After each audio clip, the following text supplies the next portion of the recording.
You're flying over the Sahara Desert in a small, light aircraft when you spot something truly weird. It seems to belong to a very different part of the world, the ocean. But what ocean can be huge enough for this monstrous sea star to dwell there? You descend and realize that it's not a sea star. It's a towering dune with a pretty unique shape, and it's not alone. From afar, these magnificent sand structures look a bit like pyramids. They have pointed tops and radiating arms. Called star dunes, they're the most complex and largest desert dunes in the world. They're the tallest of their kind, but that's not the coolest thing about them. Researchers have found similar formations on Mars and even on one of Saturn's moons, Titan. Star dunes aren't super rare, but they're especially widespread in southeastern Morocco near the border with Algeria. That's where you're flying at the moment, and the breathtaking dune you're marveling at is Lella Lalia, probably the most famous of them all, a giant 330 feet tall. Scientists believe that it formed in less than 1,000 years. How about doing some research to find out more about these unusual formations? There, I see a great spot for landing. Star dunes got their name because of their multi-armed shapes. They form in areas where winds change direction throughout the year. But even though you can find them in different places on our planet, there is just one confirmed star dune in the rock record, the collective record of Earth's development reflected in preserved rocks. The star dune in question is in Scotland, and it's ancient, from about 250 million years ago. That's all we know about super old star dunes. Probably because we don't know what to look for to identify one. Another problem: star dunes often form in remote locations, which makes them extremely difficult to study. Imagine reaching the nearest settlement, then somehow traveling who knows how many miles to the dune itself, and then slogging up several hundred feet of shifting sand. I'll pass. But you can go since you've already landed, and the dune is right here in front of you. Currently, you're in a dune field called Erg Shabi. Lucky for you, this area has long become a popular tourist stop. Look, in the distance, there are hotels and even a good road. Scientists who examined Lella Lalia before you used ground-penetrating radar to find out more about the sand formation. This equipment can detect the tiniest differences in sand grain sizes and water content under the surface of the dune. That's how you can create a picture of its interior layers. Look out! Phew, it was a close call. See this trench? The researchers dug such trenches to take samples of long-buried sands and then examined them. It's a pretty cool process. The thing is, while buried deep inside, the quartz in the sand accumulates radiation coming from natural sources within our planet. We can compare the grains of quartz to minuscule rechargeable batteries. They can store the energy they get from radiation. When researchers bring them to the laboratory, they can make the grains release that energy, which comes out in the form of light. Scientists can measure the brightness and say when the sand enjoyed sunlight for the last time. Now, when those experts who dug the trenches looked inside Lella Lalia, they were shocked. The enormous formation turned out to be very young, for a dune, of course. You'd expect a dune that is several hundred feet tall to be pretty old, like thousands or tens of thousands of years. But that wasn't the case. Well, at least not entirely. The upper part of the dune has turned 900 just recently. But look at the sand near the base of the dune. Yep, right there. Well, it was buried there around 12 or 13,000 years ago, representing ancient dunes in the area. Those good old dunes were active for a couple thousand years, and then something went wrong. Because for a whopping 8,000 years, the sand wasn't accumulating there. A mystery? Scientists might have an explanation. You see, the first part of this quiet period occurred during the time when the climate became warm and wet. Yep, even in the Sahara. It happened about 11,700 years ago. It was the end of the last ice age and the beginning of a new era, the Holocene. And guess what? The Sahara went green. It started blooming like your local botanic garden. Plants started popping up all over the place, stabilizing the sand. If you had visited the Sahara during that period, you wouldn't have recognized this place. But you would have likely come across humans wandering marshy landscapes and hunting for food. Researchers have found pottery fragments and stone tools on one side of Lelalalia. That's true. As sand dunes form and then shift throughout their lives, they swallow and protect ancient remnants of life. Just dig well enough and you might find something that will provide you with a window into the past. It can be ancient fossils, anything from fossilized shells and corals to prehistoric plants. Those can offer precious insights into the history of our planet and the living beings once inhabiting certain regions. Now, it might come as a shock, but in the Sahara Desert, scientists have uncovered well-preserved marine reptiles and fossilized fish within the layers of those ancient sand dunes. They are the remains from the time when the Sahara was covered with a sea millions of years ago. Anyway, it's time to leave that ancient paradise if you want to survive. 4,000 years ago, the wet period came to an end, and the Sahara dried out again. Interestingly, our dune didn't begin building up right away. For some time, sand probably blew through but didn't accumulate. Or the dune could have started growing in a different location. And it's a valid theory since scientists have discovered recently that Lelalalia shifts around 1.6 feet every year. It also accumulates about 6,400 tons of sand every year. Now, if you've been inspired by your dune trip and are now eager to explore more of them, I've got some unpleasant news for you. Unfortunately, although there might be star dunes locked in sandstones around the globe, they're super tricky to detect. The problem is, dunes are huge, but they lack a single distinguishing feature. So you'd really need large exposed beds of rock if you want to get a wide enough view to identify a star dune. On the bright side, there surely are places where it might be possible to do such research, but you should be ready to know that it might be just a set of various features that look like other dunes. But if you combine them, you'll say, it's likely to be a star dune. Comment below if you'd like to go on a trip in search of a star dune. Meanwhile, we'll continue our journey. You decide to have some rest and start climbing down the side of the dune. That's when you begin hearing it. Terrible, haunting sounds. Are there ghosts nearby? Worry not, you're safe. You might have heard of a phenomenon called singing sands. As you walk down some sandy slopes, you disturb the grains of sand. They rub against each other, producing friction that creates those eerie melodies. With each step, the sand beneath your feet comes alive in a ghostly choir of whistles and whispers. The sounds range from low hums to loud, high-pitched wails, as if an otherworldly symphony is echoing through the dunes. But of course, scientists have their own very practical explanation, attributing this phenomenon to the right atmospheric conditions combined with the unique size, shape, and moisture content of the grains. Now you've almost made it all the way to the bottom of the dune, but beware of slip faces. When a sand dune reaches a certain steepness, it develops a slope. That's the very slip face I was talking about. This slope is usually on the leeward side of the dune and sheltered from the prevailing wind. Sand grains start accumulating on the windward side, slowly creeping along the dune's gentle slope. At one point, they reach the top. Gravity takes over and they start sliding down, triggering a cascading effect. It looks like a miniature sand avalanche, and I wouldn't want to end up in its way. Mirror check. You've got your beige parka on, your chisel is packed, and your overnight plane ride to Saudi Arabia is booked. You know what this means, right? Unfortunately, you weren't cast in the remake of Dune. It just means that you're ready to go explore the world's largest desert areas in the hopes of uncovering prehistoric secrets about our ancestors. Let's get one thing straight. If you ever thought that deserts were empty spaces, think again.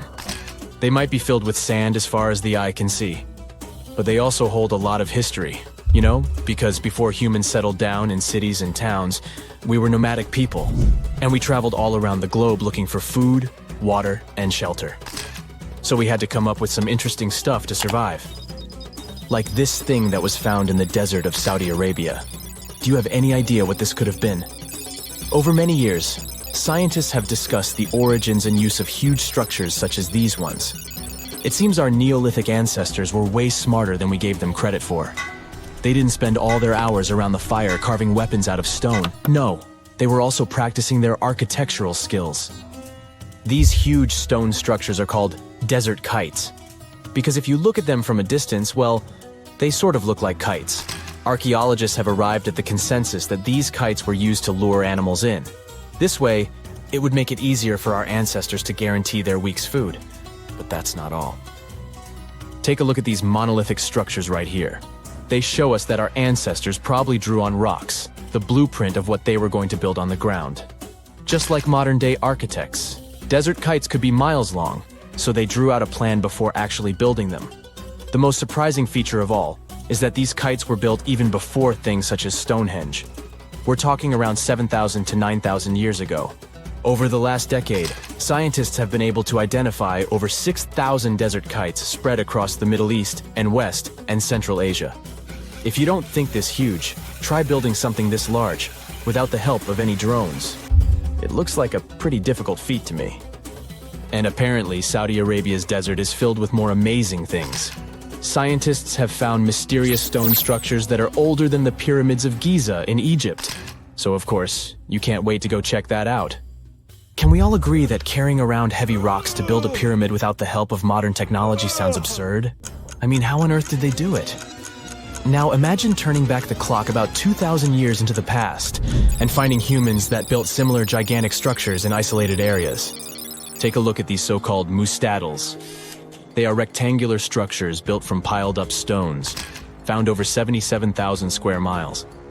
Some archaeologists believe that these monuments were used for ritualistic purposes, maybe processions of some kind, where people would walk from one end of the plateau to the other. I'd be down for that. Now let's move on to another deserted area. We're entering the world-famous Sahara desert landscape. Isn't it beautiful? Here, you're about to unravel an ancient mystery, something that took years for researchers to solve. Fun fact, the Sahara Desert is the world's largest hot desert. It spans over 3 million square miles, which would be like putting 1,000 times the country of Hawaii next to each other. We say it's the largest hot desert because the world's largest desert area is Antarctica. But we all know temperatures over there are freezing, not the typical image of when we think of a desert. Deep into the desert, near the Algerian town of Fougeret et Zoua, something strange was found. For decades, these tiny dots appeared on images of Google Earth, but nobody could explain what they were. Some scientists were sure that these circles are the result of oil activity in the region. Others guessed that these were ancient fogeras or ancient water wells. There are dozens of them, stretching for miles and miles in a straight line. The strange thing is that they are always far away from any town, road, or human activity in general. So what was or is their purpose? If you had to take a guess, what would you say? Remember we talked about how our ancestors had to be creative in order to survive in the desert? Let's try to walk in their shoes for a minute. Imagine you're a nomadic hunter-gatherer living in a desert area. You spend your days basking in the hot sun, trying to count all the grains of sand around you. But you also need to eat and drink water. But how on earth do you get water in a desert? Sure, you can hope to keep running into oasis every week or so, but that seems a bit risky, doesn't it? That's why North African people invented the so-called fogeras. The fogeras are a 2,500-year-old irrigation system. Locals would dig deep wells in elevated areas, wells deep enough to tap into underground water. Then, they would dig parallel shafts at regular distances. This way, the water would flow from the main well down into all the shafts and irrigate entire areas. Travelers could stop by the shafts and quench their thirst. They could also raise livestock and tend to crops. Pretty clever, huh? As much as these holes did look like fogaras, a little bit of research would show you that they're not. You see, these shafts were built in a line, and not in a circular shape like the ones we're looking at now. So maybe it has something to do with the second option? Maybe these desert holes were related to oil activity in the region? Let's have a look at the holes up close and personal. From Google Earth, they don't seem that big, but in real life, they are huge craters. The tip to uncovering what they are is hidden beneath the sand. If you were one of the researchers originally uncovering the truth behind this mystery, you would have found something unique hidden in the sand. old dynamites and vintage sardine cans. Putting the pieces of the puzzle together, scientists found that these sardine cans were a model from the 1950s and 1960s. It seems that entire teams from that decade would camp out while they surveyed the area for oil. And what about the dynamites? These were used for seismic surveying. This is an old technique, used to identify if there is oil and gas beneath the Earth's surface. Still in North Africa, you find out about another desert mystery worth exploring. Near the city of Tiaret, southwest of Algeria's capital, one runs into 13 peculiar monuments. These structures are also called jedars, and yes, I am aware of how much that may sound like a Star Wars reference. They are pyramid-like in their shapes, and as far as scientists know, they were used as final resting places for the people who lived in the region. Can you guess who these were? Most likely the Berber nomads. And since we're talking about ancient stuff, they were probably built between the 4th and 7th centuries CE. Once scientists began to explore the insides of these monuments, they found they were pretty big inside. They found large underground vaults, chambers, and labyrinth-like corridors that gave way to over 20 compartments. It could take you up to 2 hours to walk around in them, and apparently our ancestors also used its walls to depict images of animals and hunting scenes. There's no definite proof of what these jedars were used for, though. This is so neat, huh? I'm sure that our world's desert is filled with many more mysterious things for us to unravel. I guess I'll see you next time so that we can continue our explorations. Saudi Arabia wants to host the Asian Winter Games right in the middle of the desert. No more climbing frozen mountains in gear heavier than you are. No icy valleys, just camels, endless sand, and a sun that can fry an egg if you crack it on a metal plate. Let's explore one big and unexpected idea: building a futuristic ski landmark in a place where snow is treated as a big deal. Desert countries have already tried similar things. Dubai built its own ski slope inside a shopping mall almost 20 years ago. You could buy sneakers, grab a snack, and then go skiing without ever stepping outside. It blew people's minds back then, but compared to the project Trojena, it feels tiny. This is not an indoor side attraction. It's part of a roughly $500 billion plan to carve out a winter zone inside a desert region, right in the middle of real mountains. Trojena sits in the northwest corner of Saudi Arabia, in a mountain area with sharp ridges and long, empty stretches of land between them. It is one part of a much bigger strategy called NEOM, a plan to build new cities and resorts across this region. This whole zone is part of a desert belt across the Arabian Peninsula, with towns far apart and long stretches where you mostly see rock, sand, and sky. The climate here is really harsh. Summer days go past 100 degrees Fahrenheit, and by noon, the heat hits you from above and below like you're being baked. Leaving anything metal in direct sunlight is a really bad idea. Winters bring some relief, especially in the higher peaks. Nights can get pretty chilly, and now and then, those peaks pick up a thin layer of snow. It looks nice, but it doesn't stick around. It melts in a day or two before you can even take pictures, let alone think of skiing. Maybe you wonder, but why go through so much trouble just for a ski center? Well, here's the funny part. It's a lot more than just a ski center. The plan is to build an entire winter city, a place with ski runs, hotels, cable cars, housing zones, golf courses, and even a crystal-shaped tower planned to be roughly the same height as the Eiffel Tower. Trojena covers about 23 square miles with about 18.6 miles of ski slopes threading across the mountains. The whole idea is to turn Trojena into a one-of-a-kind attraction that people put on their must-visit list. You ski in the morning, hike in the afternoon, and spend the day by a huge artificial lake. That lake is supposed to be the main attraction of the resort, held in place by 3 giant dams. Building something like that on desert rock is tough. The ground can shift and leak, so everything has to be sealed and reinforced before the lake can even exist. But even if they build the entire complex, there's still a detail they can't ignore. This place doesn't get enough natural snow for any of it to work, not even close. That's why the entire project has to rely on machines or some advanced technology to produce most of the snow. Snow machines help by blowing cold air into the air, where it turns into tiny ice bits that cover the slopes. It works, but the sun in this region warms the ground fast, so the snow can soften or melt unless they constantly top it up. The machines also need a lot of water. Since this area doesn't have natural lakes or rivers, NEOM's plan is to pull in desalinated seawater from the Red Sea coast and push that fresh water through pipes and storage systems across all its zones, including mountain areas. That needs long pipes and strong pumps, plus a steady power supply so nothing shuts down when it gets hot. And even with all that, the air still has to be cool enough for snow to form properly. If it's too warm, the machines can spray all they want, but the snow won't stick. So engineers have to study the slopes and figure out which parts stay cooler and which parts heat up too fast.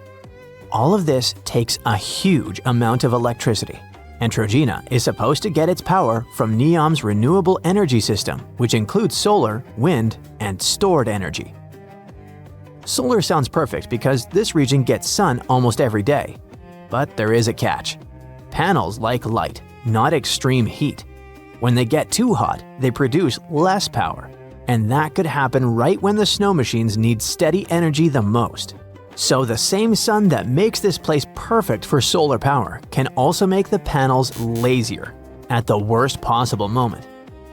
All of this shows the basic plan, but how to sync everything in unpredictable heat is making engineers work overtime. And that challenge starts with the ground they're building on. Shifting soil or rock can delay progress or force redesigns. Then there's the problem of distance. The site is pretty far from major cities, so hauling materials to Trojena means dragging heavy equipment across miles of empty desert. Even with better roads, moving materials can still drag things down. A project of this size needs a huge workforce, special machinery, and advanced cooling systems, plus constant checks to keep everything running. Even with a massive budget, unexpected issues can pile up, so we have already seen slowdowns in other parts of NEOM. So, Trojena could face the same problems. None of this means the project cannot succeed. It only shows how complicated it is to build something this big in a place that is not naturally made for what they're trying to create. When you put all the pieces together, it becomes clear why Trojena may be one of the most ambitious proposals ever. But what about some other engineering wonders that didn't seem possible at first? The Three Gorges Dam in China is one of those ideas that makes you pause and gasp. It stretches more than 7,500 feet across the Yangtze River and stands taller than the Statue of Liberty. To make it work, engineers moved over 1 million people and flooded entire valleys. When it finally started running, it became the largest hydroelectric power source in the world, sending electricity to millions of homes and helping protect cities downstream from dangerous floods. Another example is the Hong Kong-Zhuhai-Macau Bridge. It's one of the biggest sea crossings ever built and the longest sea bridge in the world, stretching almost 35 miles and linking Hong Kong, Zhuhai, and Macau.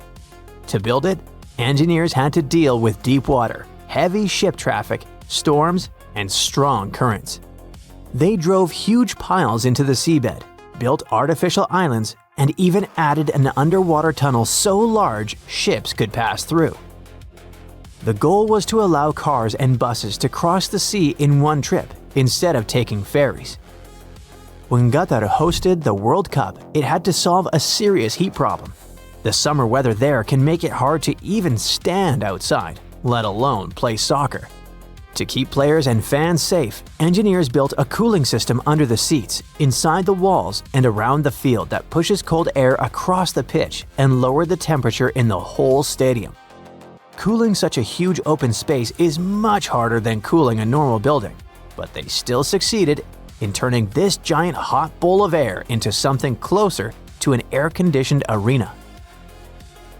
All these accomplished grand plans show that we should not write off Trojena yet.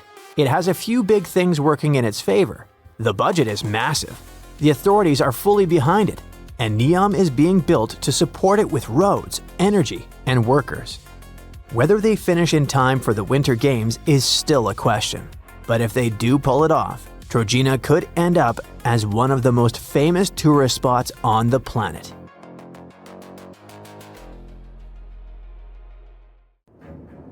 So the Sahara Desert is so big that it covers 8% of the world's territory. It's bigger than the USA or China. Surprisingly, the Sahara is not the largest desert in the world. It is the third largest, behind Antarctica and the Arctic. But it is definitely the hottest one. Temperatures there reach 136 degrees Fahrenheit. This place has some of the most incredible sand dunes you've ever seen, towering up to 1,476 feet. But here's the kicker. There's a real risk that these dunes might continue to spread until they cover the entire world. Surprisingly, the influence of the Sahara Desert extends far beyond its borders. Its dust, carried by powerful winds, makes its way to the UK and across the European continent, particularly in winter. This dust, settling on the ground where it rains, is a familiar sight to those in the UK, often leaving a red residue on cars. This connection between the Sahara, England, and Europe serves as a stark reminder of the global reach of environmental phenomena. You might think this is not a big deal, but it could turn Europe into a desert, leaving its soil infertile and Europeans with no food. Soil is a fundamental aspect of human existence, just as crucial as clean water and air. Without it, we're left with nothing but a bleak and barren landscape. The Sahara Desert has already made its jump across the Mediterranean Sea, which is concerning and could change the landscape forever. 1/5 of Spain has already turned into a desert. The next victim is Italy, which also faces the problem of desertification. In fact, almost all European countries have the same issue. According to an expert, the land that has not changed for nearly 2,000 years will become mostly rock, and people living on this land will be gone. 60% of the soil in Moldova is gone, and the problem has expanded beyond the Black Sea. It has reached China and Mongolia, thousands of miles away from the Sahara Desert. All of this causes losses of $4 billion a year. The threat is so significant that even the UN has gathered the necessary resources to solve the problem as soon as possible. Italy is sending help to Africa to stop the Sahara Desert from expanding. If this process does not stop in the next 10 years, millions will be forced to leave their homes. The Sahara Desert is growing for approximately 30 miles per decade. You do the math and see how long it will take to cover Europe. Since 1920, the Sahara has expanded by around 10%. But not all hope is lost because more than 172 countries have joined to put a stop to the desertification of the world. The World Food Program is a project that aims to help bring back green land that was once present in the Sahara. When they told people who called the Sahara home what they were about to do, the latter basically laughed in their faces and said it was impossible. But when you have a specific goal in mind, the impossible becomes possible. If we traveled back around 5,000 years into the past, we would see a beautiful forest with lush green trees and grass. Africa's climate has been changing for 21,000 years, from fantastic greenery to uninhabitable deserts. This has to do with Earth's rotation and the monsoons that bring water to this dry continent. But with the help of scientists and some clever tricks, we can bring the greenery back and stop the Sahara in its tracks. The Senegal River serves as a border between the Sahara Desert, Senegal City, and Mauritania. When you look at this area from space, you'll see how the desert is expanding to Senegal because the vegetation along the riverbank is almost non-existent. Forests can serve as a barrier, stopping the sand from getting blown away and the desert from expanding. An effort to create a great green wall is being made, and how they do it is actually quite impressive. Nothing has been growing in the currently restored area for more than 40 years, making locals find other places to call home. People were thrilled when they saw that the land could be restored. They're very committed and learn to work with the soil and grow food. At the same moment, more than 30,000 hectares have been restored and transformed into lush greenery. The Sahel region is the starting point of desertification, and it is crucial to establish a green wall in that area first. To make this wall is not rocket science, since it only takes a few simple steps.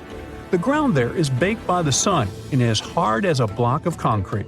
If you've ever poured water on concrete, you know that it just flows away. It doesn't stay in one place. So they had to create water-retaining half-moons that would hold the water and make it available to plants. When you learn about how these half-moons work, you might say, how did they not think of that sooner? Actually, this technique is ancient, and it was once implemented in Sahel, but it was lost over time. When the rain falls, the water is collected into the half-moons that are positioned a bit lower than the ground below contour lines. There is also a kind of bank at the end of the shape that prevents water from overflowing. And in the middle, there are plants that are happy because they have plenty of water to thrive. Also, it's essential to grow native plants that are kind of used to harsh conditions, like sorghum and millet. These plants have been surviving there for thousands of years and produce a good amount of biomass, which means the land can be rehabilitated faster and people will have food sooner. The water that will enter the half-moons won't be lost. It will penetrate the ground and top off underground waters. This will ensure the ground that H2O will never run out and that future generations will have usable aqua. This brilliant planting technique is not limited to half-moons. People also create lines and plant various vegetables, such as tomatoes. Next, there are places only for trees, like lemons or oranges. After a long hot day, nothing is better than a freshly made cold lemonade. The trees will also protect the soil, and with some luck, there will be a new forest in the Sahara Desert. The goal is to copy the forest dynamic. Start with small plants and gradually expand to bigger plants that are more useful than the tiny ones. They are aiming to plant more than 10,000 trees. Right now, many people are leaving the Sahara after the rainy season, going to cities or leaving Africa altogether. At this time of year, villages are like ghost towns. Only animals can be found there. Most people are gone. I mean, who would blame them? Nobody wants to live in the sand where nothing grows. Luckily, with all this new, old technology being developed, many people are slowly but surely returning to their land and starting to work in agriculture. The best thing is that there are no brutal winters, so plants grow 12 months a year, and people can always have food. People are becoming more social because now everybody stays in their villages and doesn't travel much. If this project works out, Africa will be saved, and the world won't turn into a giant desert. Phew! This summer has been turning up the heat like never before. We feel like roasted marshmallows on a sizzling grill. Yes, the world is getting hotter, but some regions have always fought with high temperatures. It turns out people had some inventions to keep themselves cool in ancient times too. Some of them are still functioning, even 3,000 years later. Let's take a look at how people saved themselves from heat throughout history. So, put an ice cube into your cold drink and get ready to hear how people survived the heat. Speaking of ice cubes, do you know that the Persians made an ice storage system? In the deserts of ancient Persia, people had an out-of-the-box idea about how to prevent their food from turning into a melted mess. These ingenious Persians stumbled upon a physics trick that allowed them to create ice in the middle of the desert. They called these cool structures yakhchals, which basically means ice pits. These ice pits were not your ordinary coolers. They were like secret underground fridges. They looked like dome-shaped mud brick structures on the outside, but inside, it was a whole different world. These ice pits had an evaporation cooler system that worked like magic. At night, when the desert cooled down, Persians made use of the radiative cooling effect. They set up cleverly designed trenches to hold thin layers of water. The water froze, defying the desert heat. Then there were underground square storage areas. The Persians collected the melting ice water from these cooled trenches, and during the night, they froze it again, making the most of the desert's natural chill. To add to the cooling effect, they built a wall to shade the storage areas from the hot midday sun. And that's not all. They had this fantastic wind-catching contraption called a badger that caught the breeze and directed it right into the ice pits. Fresh air plus ice. Cool breeze. A winning combo. They even had intricate water channels called qanats to bring water to the ice pits and homes all the way from the nearby mountains. As time passed, these yakchuls faded into history and modern technology took over. But hey, there's good news too. Some awesome folks in Iran are restoring these ancient coolers. So, if you ever find yourself in the desert, don't forget to pay a visit to these marvelous places and witness the genius of the ancient Persians firsthand.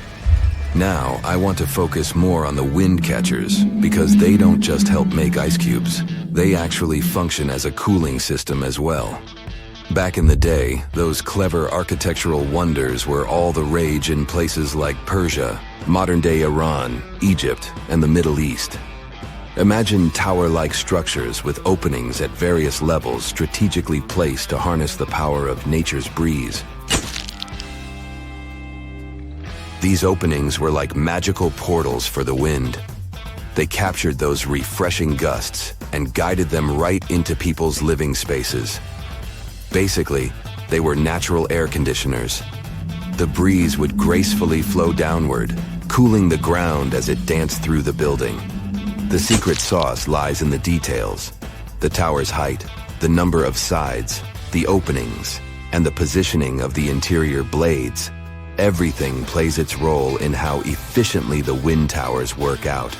Thanks to these wind catchers, ancient societies could enjoy comfy indoor temperatures without sweating. Can you imagine living in those times? Feeling the gentle breeze whisking through your home, keeping you feeling fresh and chilled out? The Persians are often credited for inventing these awesome wind catchers.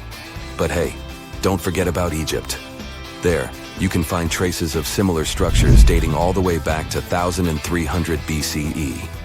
Yes, the invention of wind catchers may have occurred in ancient Egypt, but Yazid in Iran is the city with the largest number of wind catchers. People wouldn't have been able to live there without these ancient ACs because there was almost no rain in the area throughout the year. Now, let's look at these perforated double-skinned exteriors. Imagine dressing up a building with a fancy perforated screen. It's like giving its exterior a stylish makeover while keeping things chill inside. This genius technique, firstly, scatters the natural daylight, so no harsh sunbeams to blind you. The screen also offers shade like a pro, giving the building's interior a much-needed break from the blazing sun. Think of it as a natural sun hat for your home. Placing this screen about 4 feet away from the outer walls creates a breezy, dreamy hallway for fresh air circulation. And hey, they add a touch of elegance to the building too. These structures are sometimes called jali. Jaipur, India, for example, has an average daytime temperature of about 100 degrees Fahrenheit. So these structures are lifesavers. Jalis come in various forms, crafted from cement, earth, and wood. It's a cultural symbol deeply embedded in Indian architecture. You can find its captivating presence in iconic historical buildings like the majestic Taj Mahal and the Grand Red Fort in Delhi. But hey, it's not just a thing of the past. It's still rocking modern architecture scenes, and its charm has sparked creativity in artists and designers worldwide. It adorns the building's exterior, its cross-section showing a larger opening on the outside and a smaller one on the inside. This is where the Venturi effect steps in to show off its physics prowess. As the air flows through the narrowing passage, it picks up speed, creating a difference in pressure between the inside and outside of the building. Air blowing at a higher speed gets compressed, and when released, it cools down. Mashrabia is a wooden lattice or screen used in the Middle East and North Africa. These decorative wonders are like window blinds, but they do more than just look pretty. They're smart too. They give privacy, shading you from the sun, and let fresh air and light in. Some people also add clay pots filled with water, sand, or damp straw to their designs. As hot air breezes through the holes, it also passes through the pot's porous surface. The moisture inside evaporates, cooling the air. This is a perfect low-cost technique for hot and dry climates. It's eco-friendly, and there's no need for electricity. Now, let's fast forward to today. Designers are getting creative, mixing traditional wisdom with modern tech. At the Al Bahar Towers in Abu Dhabi, they've got it too. Picture over 2,000 hexagonal panels that dance with the sun's movement, providing shade to the building's interior. Water evaporation was another secret weapon for ancient people. Simple, yet super effective. Plus, ancient Egyptians hung wet mats and curtains in doorways. When the air passed through them, it cooled down, providing a relief from the scorching sun. Ancient architects were the masters of maximizing airflow. They knew how to cross-ventilate and let hot air escape while inviting cooler air to the party. Speaking of ancient Rome, bathhouses were the place to be back then. It was like a community hub. People gathered to chat about politics, play sports, and, of course, take a relaxing dip. The frigidarium was the cool spot in Roman baths. After a steamy soak in the caldarium, Romans dashed to this giant pool to chill out. Then in some places, like Cappadocia in Turkey, people went underground to hide from the heat. They carved cozy dwellings in volcanic rock, harnessing the Earth's natural cooling powers. So the lesson here is simple. Architects and designers can create wonders by combining local traditions with smart tech. California's Death Valley boasts the highest officially registered temperature to date, with 134 degrees Fahrenheit in 1913. Meanwhile, Africa's sweltering record stands at 131 degrees Fahrenheit in Kebili, Tunisia, as noted in 1931. In Europe, the highest temperature ever documented reached almost 120 degrees Fahrenheit in Sicily in August 2021. Then, in 2022, the UK had the hottest summer of all time. You're walking along a hot desert under the scorching sun. You run out of supplies. There's no more water. You dream about rain, but there are no clouds in the sky. With each step, you lose more and more strength and fall. You notice a small pond nearby. Is it real water or just a mirage? You can't get to your feet, so you crawl there. The water is getting closer by the minute, but not because you're moving towards it. It's the water approaching you. In a few minutes, the pond area increases. Here, you're already in it. A small lake is formed, 60 feet deep, at the place where the piece of desert was. This real event happened in 2014 in the Tunisian desert. No one knows exactly on what day the lake appeared, since this part of the south of Tunisia is sparsely populated. At first, shepherds passing by saw the lake and didn't believe their eyes. In the next few hours, hundreds of locals came running to the place. They began to swim, jumping into the water from the surrounding rocks. But a few days later, something strange happened to the lake. In the beginning, it was a crystal clear turquoise blue color, but then it turned dark green. People didn't attach any importance to this and continued to swim. They shouldn't have done that. The scientists and geologists arrived and immediately announced that it wasn't safe to swim in the lake. Muddy green water means the lake is stagnating. It's not refreshed, it's not fed by underground springs. Now the lake is filled with algae and a lot of harmful bacteria that can cause serious diseases. They also found out that this region of Tunisia is filled with huge deposits of phosphate. This substance can disintegrate and leave radioactive traces. The lake can be carcinogenic, toxic, and hazardous for any living organism. But people didn't worry about this too much. They walk in the middle of the desert, while the sun heats the air to 104 degrees Fahrenheit. Most of them are unlikely to refuse to jump into cool water, despite the warnings of scientists. Until now, no one knows exactly the reason for the appearance of the lake. Some scientists believe the lake was formed because of heavy rains. The lake is surrounded by rocks and is located inside a canyon. The water could just accumulate after each storm. Some geologists think an earthquake was the cause of the lake.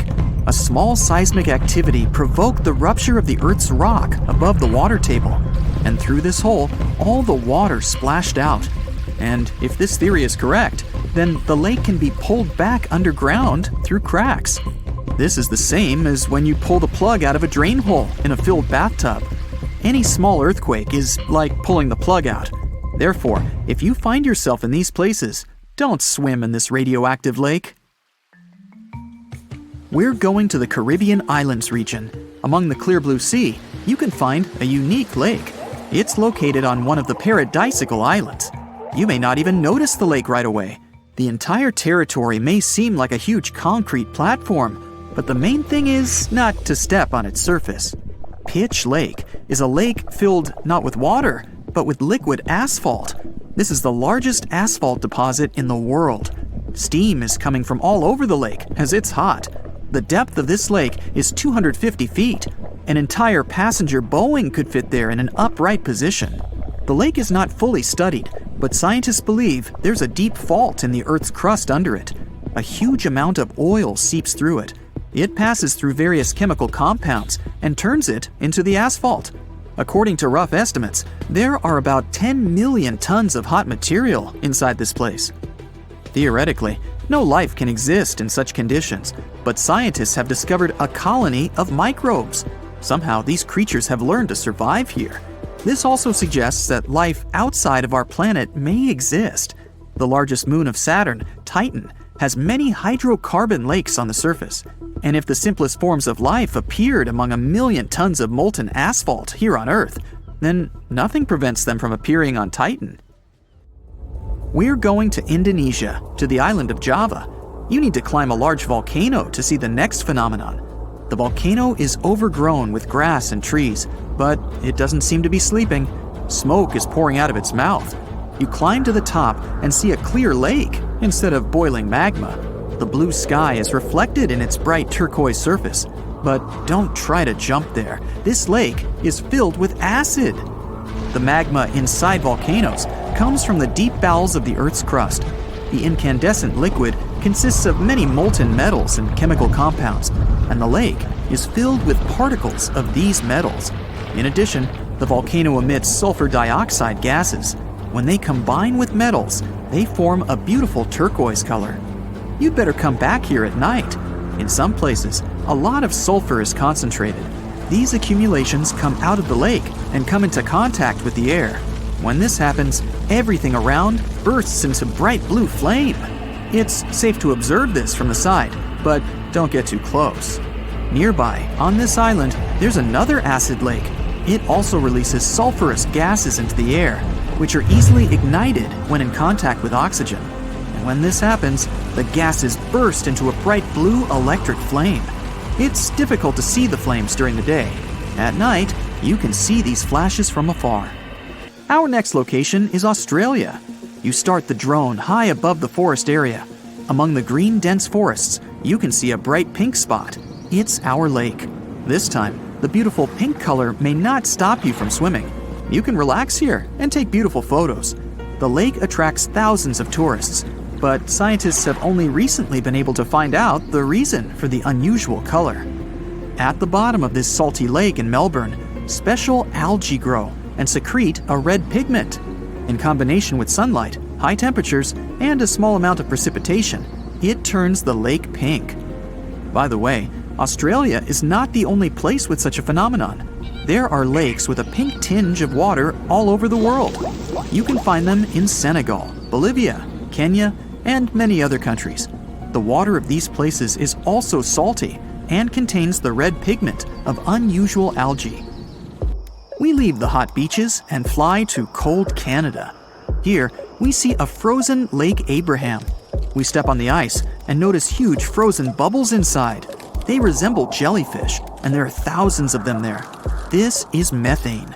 It's a highly flammable substance. The grass, leaves, pieces of trees, and any organic substances that fall into the lake become food for a lot of bacteria that emit methane. Upon contact with frozen water, methane turns into tens of thousands of frozen balls. When the ice melts, the bubbles burst and sizzle. This phenomenon can also be observed on some shores of the Arctic Ocean. There, the size of the bubbles can reach several times more than balloons. It's a beautiful sight, but it's not safe, since methane ignites when it contacts with air. We're in the coldest place of our journey.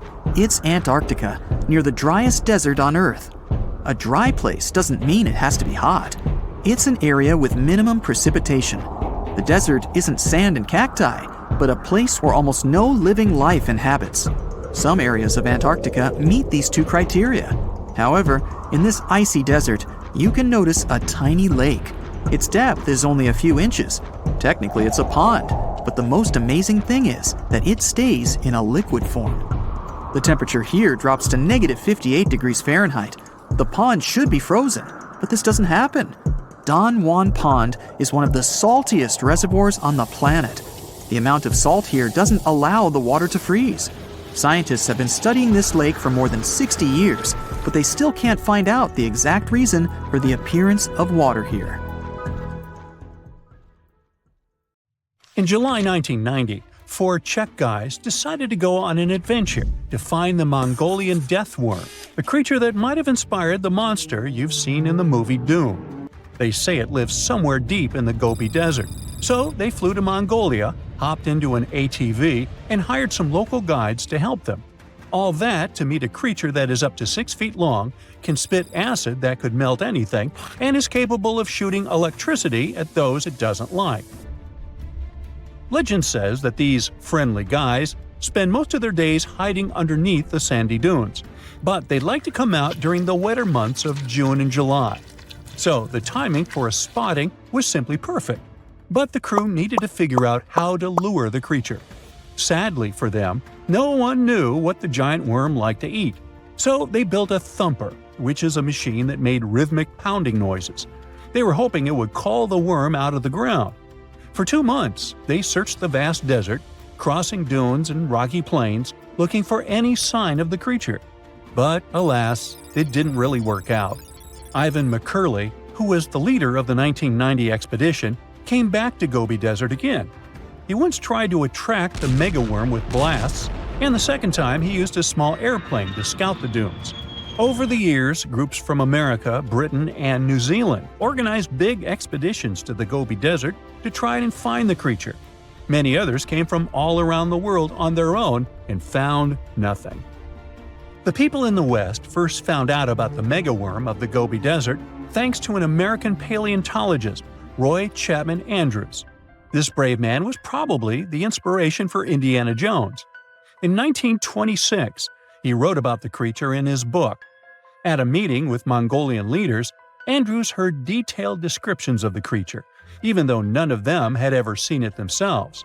One of them described it as looking like a sausage, about 2 feet long, with no head or legs. According to him, the worm was so venomous that just touching it could instantly take your life, and it lived in the loneliest parts of the Gobi Desert. Andrews didn't think the creature was real, but he shared these stories again in another book. In May 2005, 4 friends from Great Britain who search for monsters professionally decided to try their luck. They made drawings of the worm and hired local people to hand out flyers all over the Gobi Desert. These flyers offered a reward to anyone who could give information about the worm or even bring them a specimen. They thought loud sounds that other explorers tried would scare the beast away. Some told them it likes damp conditions, so they came up with a plan to block streams of water to create wet areas that would lure the worm out. Their plan didn't work because it was too hard to build dams in the desert. They ended up using small traps, but didn't find any actual proof that the worm existed. But they did meet locals who shared interesting stories about strange creatures they had seen over 70 years. Over the years, stories of the monster spread around the world. In some of them, it's only 1 foot long. In others, it's as large as a human. It's white-gray or scaly and brown, or maybe fleshy and bright red. Someone said it resembled a snake, or maybe a caterpillar, or maybe it has wings and can fly. And some believe it could be a supernatural evil being without a body. Maybe the stories are so different, and the search operations are so fruitless, because the creature doesn't even exist. Or it could be one of many cryptids. Those creatures like Bigfoot, Yeti, the Loch Ness Monster, their existence has yet to be proven. In 1983, one scientist who was visiting the region heard that an old man had managed to catch the mysterious worm. He also learned there was a nest nearby. The scientist bravely approached the hole in the sand and put his hand inside. A giant creature dragged him in, and he was never seen again. Just kidding. He actually found a Tartar sand boa inside. It's a chunky, burrowing, non-venomous snake that has small eyes and gray-brown scales. He showed it to the locals to verify if it was the monster, and supposedly all of them said yes. Most Mongolians who know about the worm still believe it's real. Now, even though people call our supposed monster a worm, it's just what it sounds like in the English translation. Many Mongol cultures have used this word for centuries to refer to any animals they thought to be really dangerous, especially snakes, even non-venomous ones. So, it doesn't have to be a literal worm after all. Worms are soft and squishy, but a creature living in the harsh Gobi Desert would need to be tougher, more like a snake or a type of lizard without legs. Neither of these creatures can shoot electricity or spit acid like they say the death worm does. But some snakes, like cobras, can spit venom that's dangerous for people. If it were real, the creature would have a backbone, and explorers searching for it would likely find some bones or evidence left behind. And there are actually fossil remains all over the Gobi Desert. Scientists found representatives of over 80 dino groups here over the last almost 100 years. It all started with the world's first dinosaur egg nests. This discovery changed all the scientists knew about dinos. It was the first proof they laid eggs. In the following 2 years, the same expedition team unearthed over 100 dinosaurs and took them to the American Museum of Natural History, where you can still see them today. Some of them were swimming around in the Cretaceous Sea that used to be here about 71 million years ago. They resembled modern birds. The mystery of the megaworm is still unsolved, but there used to be another mystery scientists finally managed to explain. Back in the 13th century, a famous traveler, Marco Polo, not the guy from the swimming pool game, crossed the Gobi Desert. He thought he could hear mysterious noises, like the sounds of musical instruments such as drums. He wrote about it in his book and believed he might be hearing the voices of restless spirits. Scientists call these noises singing sands or booming sands. Unlike the squeaky sound you might hear when walking on a sandy beach, these desert sounds are much louder, like a musical instrument playing deep, haunting notes. Over the years, people came up with all kinds of ideas about what caused the sounds, like underground water or winds making the sand vibrate. Not all dunes can do this, and scientists wanted to figure out why. Sometimes the winds might cause a small avalanche on the side of a dune, and then you can hear the magical sound start. But this is rare. So, to study it, scientists had to help the dunes sing. They climbed to the top of a dune and slid down on their backs, using their hands and feet to push sand down. As the sand tumbled, the sound started softly and got louder. They could even feel the vibrations with their hands. So, they found out that for a dune to sing, a few special things need to happen. The grains of sand must be the right shape. The dune has to be big, and the sand must be very dry, so no singing after it rains. Inside the dune, there's a hard layer of packed sand that acts like a giant speaker. This layer bounces the sound waves back and forth, makes the noise louder and louder, and creates a haunting melody that can fill the desert air. In other words, the dunes can play tunes. Yeah, sorry, I couldn't help myself with that one. Something strange is happening in Egypt's desert. Giant, mysterious green circles are popping up everywhere, hundreds of them. And then you've got dozens of canals and roads connecting into something that looks like a river. But it's not exactly that. This is the ambitious New Delta project, and it has one controversial goal: to flood the desert. It's easy to see why. More than 90% of Egypt is desert, miles and miles of sand dunes and dry land under scorching heat. Almost nothing can grow there. So today there are basically only two areas where Egypt can grow large amounts of food: the Nile Valley and the Nile Delta. Together they cover only about 5% of the country's land, but their crops feed about 99% of Egyptians, and that's becoming a real problem because Egypt's population keeps growing. By 2050, estimates say their population will grow by about 40 million people, reaching nearly 160 million. The Nile Valley and the Nile Delta just won't be enough to handle that kind of demand. See the problem here, right? The population is growing, people need more food, but most of the country is desert and there's not much room for new farms. So what can they do? The easy solution is the same one you use when your fridge is empty. You order in. Egypt does that too. They buy huge amounts of food from other countries. But importing food is expensive and time-consuming, so they need to create more space for farms. And they need it fast. That's where the New Delta project comes in. This is a massive agricultural plan meant to turn parts of the desert into green fields. The idea is to move water and farming west of the Nile, and if it works, it could expand Egypt's farmland by about 15%. Sounds great on paper, right? But in reality, this plan comes with a lot of controversy. Their idea is to create an artificial river right in the middle of the desert, about 70 miles long. To make it work, they're building tons of roads and canals to support it. And those strange green circles I mentioned earlier are irrigation systems. They pull water up from wells or pipelines, then slowly spin around and spray water in a big circle over the crops. Okay, so we've got this huge artificial river being built in the middle of the desert, but where is all that water coming from? Well, it comes from three main sources. The first, and by far the biggest, is treated wastewater. They take used water, the kind that goes down sinks and toilets in our homes, for example, and clean it up so it can be used safely again. To do that, they had to build a modern treatment plant in El Hammam, a town in Egypt's northern coast west of Alexandria.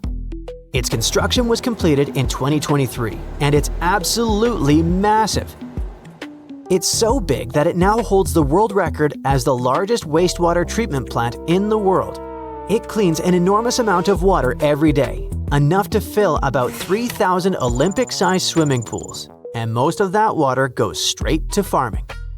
The second source of water comes from the Nile.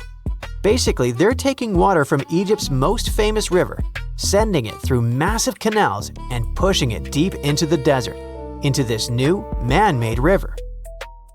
Finally, the third source is deep fossil groundwater. In other words, it's water from way under the desert. Down there is something called the Nubian Sandstone Aquifer, basically a huge underground reserve of water that's been trapped for thousands of years. And this is where the controversy starts. It's true that there's a lot of water under the western desert, but it's limited. Because this is fossil water, I mean it's so old that it doesn't really get replaced. Once you pump it out, it won't refill anytime soon, not in our lifetime and probably not even for many generations. On top of that, the deeper you drill, the saltier the water can get, and we don't want that. You see, most crops don't like salt. If the water is too salty, plants grow slower, give smaller harvests, or dry out.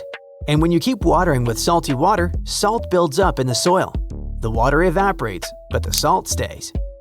Over time, the land can turn hard, dry, and basically useless for farming.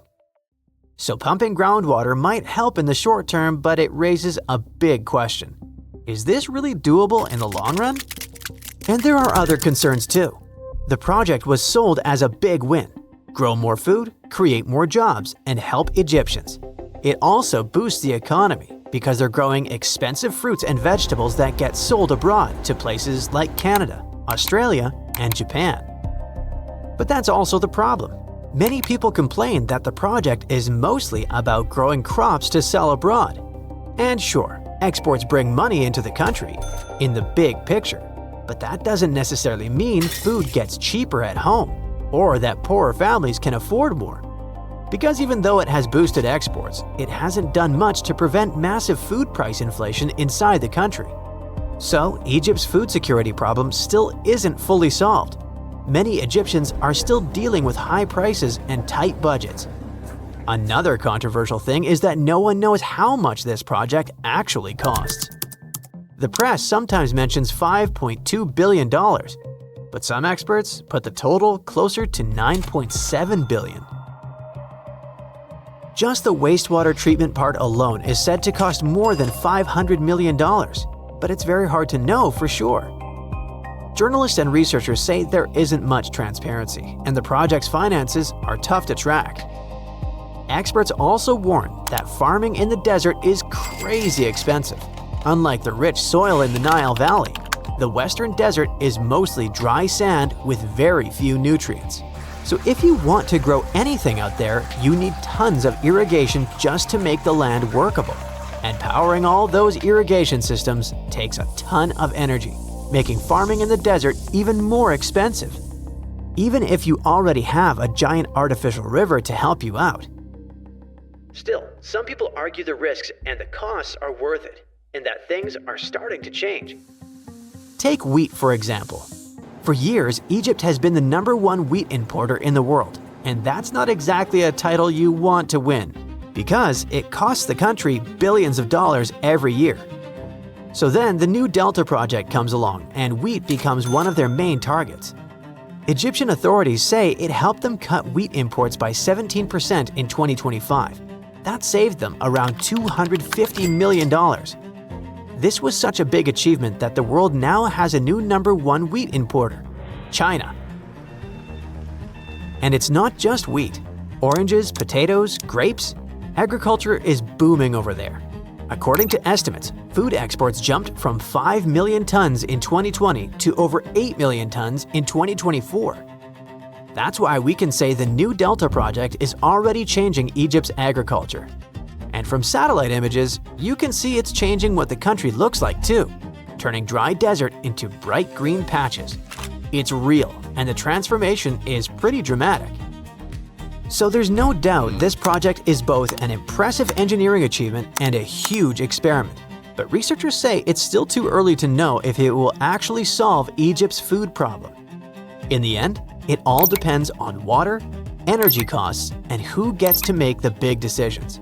If the Nile, treated wastewater, and fossil groundwater can be managed in a sustainable way, the project could seriously boost farming. And if not, it could drain precious water, make the gap between rich and poor even bigger, and leave behind an expensive footprint on the desert. You plan to spend your summer vacation in Africa. The final destination is the Sahara Desert. It's located in northern Africa, stretching from the Atlantic Ocean to the Red Sea. You're excited to ride camels and learn about the region's rich cultures. You hop on an extensively long flight, and finally, you are here. You find yourself in the world's biggest hot desert. Can you believe it's 3 million square miles? You're ready for your first adventure after drinking liters of ice-cold water. The guide gives you a choice. You can spend 2 weeks visiting a collection of oases, or you can help them solve an ongoing local mystery. Deep into the desert, near this Algerian town, lies a mystery begging to be solved. A collection of huge, spotted circles in the sand. There are dozens of them, stretching for miles in a straight line. The circles were first identified via Google Earth images several years ago. People have debated them for years, but no one seems to know the answer. The strange thing is that they are so many miles away from any towns, roads, or human activity. The quickest way to discover the truth behind the circles is asking questions. You grab your notebook and set out to talk to locals. Everyone is helpful in this scenario: geographers, anthropologists, elders, and historians. The first person you talk to is a map expert.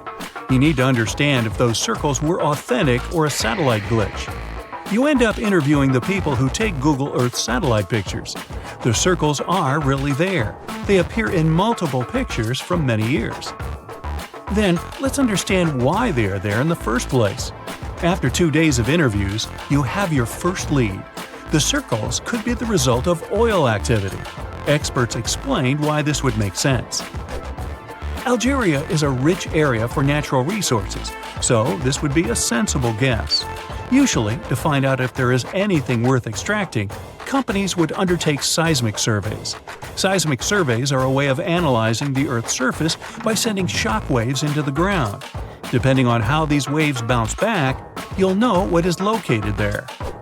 A special vehicle could have marked the soil that way. So, did we unravel the mystery? Not quite so. As you know, the Sahara Desert is one of the driest areas on the planet. The average high temperatures in summer are over 104 degrees Fahrenheit. To survive there, people need to find ways of accessing water. So, these circles could be a kind of ruin or leftovers from ancient water wells. Again, I'd say this is a sensible guess. Ready for some fact-checking? Some anthropologists agree that these circles could be ancient fogueras. Foguera is the name of a 2,500-year-old style of irrigation system, usually found in northern Africa. It is also known as a qanat in other places in northern Africa. Locals would dig a deep well at an elevated point, deep enough to tap into underground water.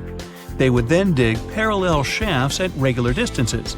Then, they would dig an underground channel that connected the city to the well. Solely with the help of gravity, water would run from the well to the city. This traditional technology provided water for crops, livestock, and humans. Now, let's say these wells made human-made oases possible. Even the closest municipality name was an indication that this could be true. The name Fogueret Essaouira is actually named after Foguerets, these ancient wells. Now, this lead was proving to be very accurate. You decide to travel over there to see for yourself. You take a local bus, sit back, and enjoy the ride. The landscape in northern Algeria is filled with ancient-looking towns. You even see ruins of wells along the way, on the outskirts of smaller cities. Opening Google's satellite images, you can see the qanat's markings on the ground, a series of holes running down several miles. But as soon as you arrive, you find out you were wrong. Dale Lightfoot, one of the world's leading experts on qanats, said that the circles were definitely not qanats. Even the satellite images confirm this difference. We were so close. Apparently, qanats or fogueras would not run down a straight line. They wouldn't be shaped like circles. Another clue that this wasn't the case was that there were no towns at the end. The circles were really far away from any human activity, and qanats were explicitly built to provide water for human settlements. Well, it sure was a good try. You almost gave up on this mystery when you decided to take one more field trip. It was days of preparation, pick up cars, food, equipment, all so that the mystery of the Sahara circles could be unraveled. On the first day, you drove over 99 miles into the desert. You were always curious to see what this part of the world looked like. Over there, you see nothing but mustard yellow dunes. The night sky is pretty decent though. You can see the entire Milky Way with your own eyes. You set up camp and sleep under a canopy of stars. The next day, tension grows. There's no cell reception. Oh dear. But thankfully, you added the coordinates of the circles to your Google map. And surprise, the offline mode works out there. You follow the coordinates, but it leads you astray. You start to get nervous, thinking this was all in vain. But you and the team get into the car and drive a few more miles past the coordinates on your phone. After a very bumpy ride, you can't believe your eyes. There it is, an enormous crater dug on the sand, surrounded by 12 smaller holes. From up high, it looks like a clock, without the pointers, of course. On the ground, they're very faint. So faint, you almost missed them. Searching the area, you notice all the holes had something similar, metal wires, thin wires that you can pull from the ground. They're buried deep, so you start digging. An object starts to reveal itself. It looks like old dynamite. This certainly surprises you. Better stop digging to avoid any accidents. At the end of the survey, you feel satisfied, but still curious. What could all this dynamite mean? And who put it there? What comes next is the turning point of your adventure. Walking back to the car, you see something shining on the ground. You approach the item with curiosity. It's round and rusty and looks like a sardine can? What's that doing here? Could this give you more clues about the circle's mystery? Just in case, you pick it up and put it in the car. Back in the city, the puzzle pieces start to reveal the story behind the Sahara circles. You bring photos and the sardine can and show them to local experts. They analyze your material and give you an intriguing verdict. As it turns out, guess number 1 was the closest one to the truth. So, what happened to the first guess? Why do we need to keep digging deeper? Well, because it was only half right. The Sahara circles are not a historical footprint of seismic surveying. Back when the circles were made, this technology didn't even exist. But they sure are related to oil exploration. The dynamite-filled holes were an old method for oil searching. The circles are the leftovers of surveyors looking for resources underground. And the sardine cans? Well, they were left by the workers who held explosion works. You gotta eat, right? According to the model of the can, this happened more or less around the 1950s and 1960s. So these circles aren't even that ancient. More like modern ones, if you ask me. Well. Hope you are glad you tagged along and helped unravel this mystery. See you in the next mystery-solving adventure. Well, there you are. The sun is scorching, you're thirsty. All you can think about is water and ancient bones under your feet. You're wandering through the Sahara, the largest hot desert on Earth. Right now, you're crossing a stretch of sand called Whale Valley. And all over these 75 square miles of land, fossils cover the ground so thickly that you can't help but step on them. Paleontologist Hesham Salam says it's an unusual picture in this place. The bones are poking right out of the cliffs, as if they're calling to you to come check them out. You can spot ribs scattered all over the place. Look at these vertebrae. They're giant. Ooh, the creature they once belonged to must have been up to 65 feet long. The fossils show that the animal had a streamlined body like today's whale, but still had features like hind legs and feet. For scientists, it means a very exciting thing. They might have discovered a fully intact skeleton of a prehistoric whale. It was an animal that lived in this area when Egypt was underwater. You see, today, the Valley of the Whales is the world's largest ancient whale graveyard. You're likely wondering what marine animals are doing in a desert more than 100 miles away from the nearest coast. Well, millions of years ago, this desert was at the bottom of a massive ocean called the Tethys, which stretched from Europe to India. When sea levels dropped, the ocean left behind a seabed covered with fossils. And today, the fossils of some of the earliest known whales rest here, which gives researchers a peek into how today's massive ocean whales may have evolved. The fossils here are super detailed, even with some stomach contents still intact. Uh-oh. Scientists have also found fossils of ancient sharks, crocodiles, and turtles, helping to recreate what this marine world looked like millions of years ago. Now, the first whale bones were discovered in 1902, but it wasn't until the 1980s that people really started to explore the area, only when access to this area became better.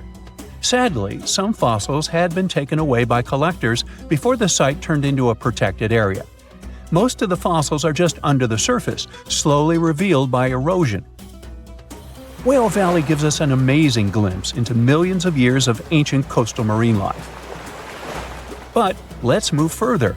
Ancient whale fossils aren't the only discovery you're going to make today. For over 150 years, scientists have been puzzled by a strange creature that lived millions of years ago. But now, thanks to some amazing fossils found in Morocco, they've finally figured it out. Look at them. These creatures are called blah blah blah. Nah, I'm kidding. Stylophorans. They look like flattened armor with a long arm sticking out. Researchers discovered these creatures in 2014 and were shocked. The fossils dated back around 478 million years. They found around 450 specimens, and to their surprise, some even had soft tissues preserved, which is super rare. Before this, They only knew stylophorans from their hard parts. Originally, scientists thought these creatures were good old echinoderms, animals like sea urchins and starfish. But new discoveries prove that they had a core body and feeding arm similar to modern starfish, complete with a water vascular system to help them move and eat.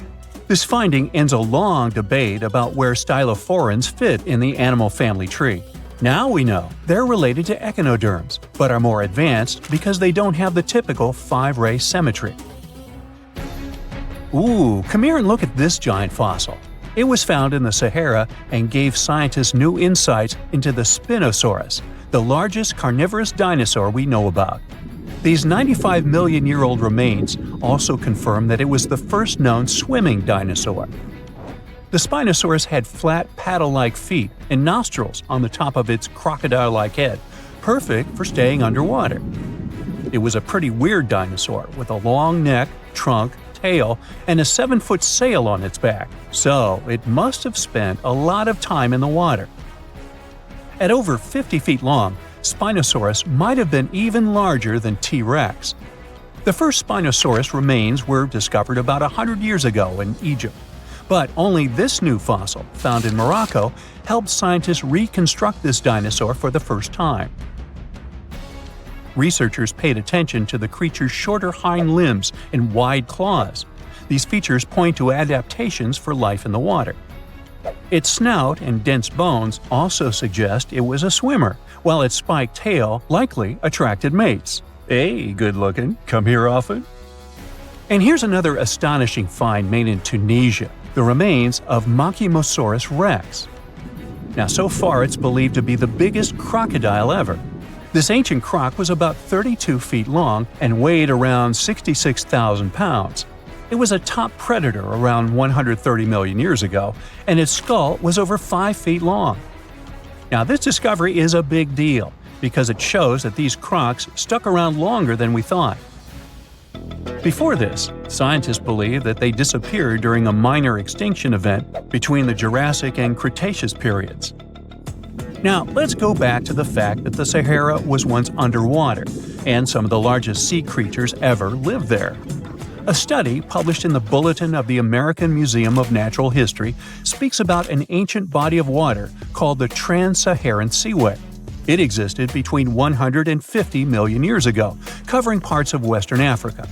Scientists spent 2 decades trying to recreate this prehistoric underwater world. They found it was warm and shallow, home to some pretty terrifying creatures, including 5-foot-long catfish and 40-foot-long sea snakes. Yikes! The seaway was cut off from larger oceans for long stretches, which may have helped these predators grow larger because resources were always available. It's a classic case of evolution at work, leading to what scientists call gigantism in isolated environments. But all that water didn't just disappear with no trace. Under the sands of the Sahara, scientists have discovered a massive ancient lake, which they're calling a megalake. Makes sense? This lake formed around 250,000 years ago when the Nile River flooded the eastern Sahara. At its biggest, this lake covered over 42,000 square miles. It's about half as big as Kansas. They also found evidence of a smaller lake, 93 miles west of the Nile, at a slightly lower level and covering 18,600 square miles. All of this adds to growing evidence that once, North Africa had many lakes that might have created migration routes, helping early humans move across the continent. Now, in the Sahara, you can find not only fossils of bizarre animals. In May 2020, some weird rocks with greenish crystals were discovered in a sandy region in southern Algeria's Sahara Desert. When scientists checked them out, they found out these rocks weren't from Earth. They were actually pieces of a meteorite called Erg-Chak 002. This meteorite is super old, like the oldest volcanic rock ever found. It melted ages ago in the fiery heart of an ancient protoplanet that no longer exists. Researchers had recently published a study in Nature Communications, revealing that they have analyzed lead and uranium isotopes in Erg-Chak 002 and found out it's more than 4.5 billion years old. Another cool discovery made in the Sahara is quite unexpected. A few years ago, scientists found what they think are the world's oldest colors, and they're bright pink. These pigments were uncovered from rocks that are around 1.1 billion years old in the Sahara Desert. The colors came from microscopic organisms, as animals didn't exist back then. The discovery was made by a PhD student who crushed the ancient rocks and analyzed the pigments. These pink pigments are actually ancient chlorophyll from photosynthetic organisms that lived in an ocean that's long gone. Researchers are now sure that this finding could help explain why larger, complex creatures showed up much later in Earth's history. Before these colors were discovered, scientists didn't know what was missing in the food chain that delayed the evolution of larger animals. Now they understand that tiny cyanobacteria were at the bottom of that chain. Apparently, this discovery is not just about finding some old pink stuff. Scientists believe it's a breakthrough in understanding the history of life on Earth. Ah, Phoenix. This sizzling gem in the Sonoran Desert isn't just another American city. It's more like a giant oven where you can throw a party, as long as you don't forget the ice. Seriously, if you find yourself here in the summer, brace yourself for some serious heat. We're talking about temperatures that regularly pass 100 degrees. And in 2024, Phoenix hit 110 degrees 55 times during the summer, tying the record set just the year before. Now, I get it if you're not a fan of hot weather, but apparently a lot of people love living in a sauna. Phoenix ranks as the 5th largest city in the United States, and it is the capital and most populous city in Arizona, with 1.7 million residents as of 2024. And if we're talking about the metropolitan area, also known as the Valley of the Sun, the population is almost 5 million. Yet, good luck finding someone actually born here. Out of every 4 Phoenix residents, 3 were born somewhere else. Believe it or not, Phoenix wasn't always this bustling, crowded place. It became one.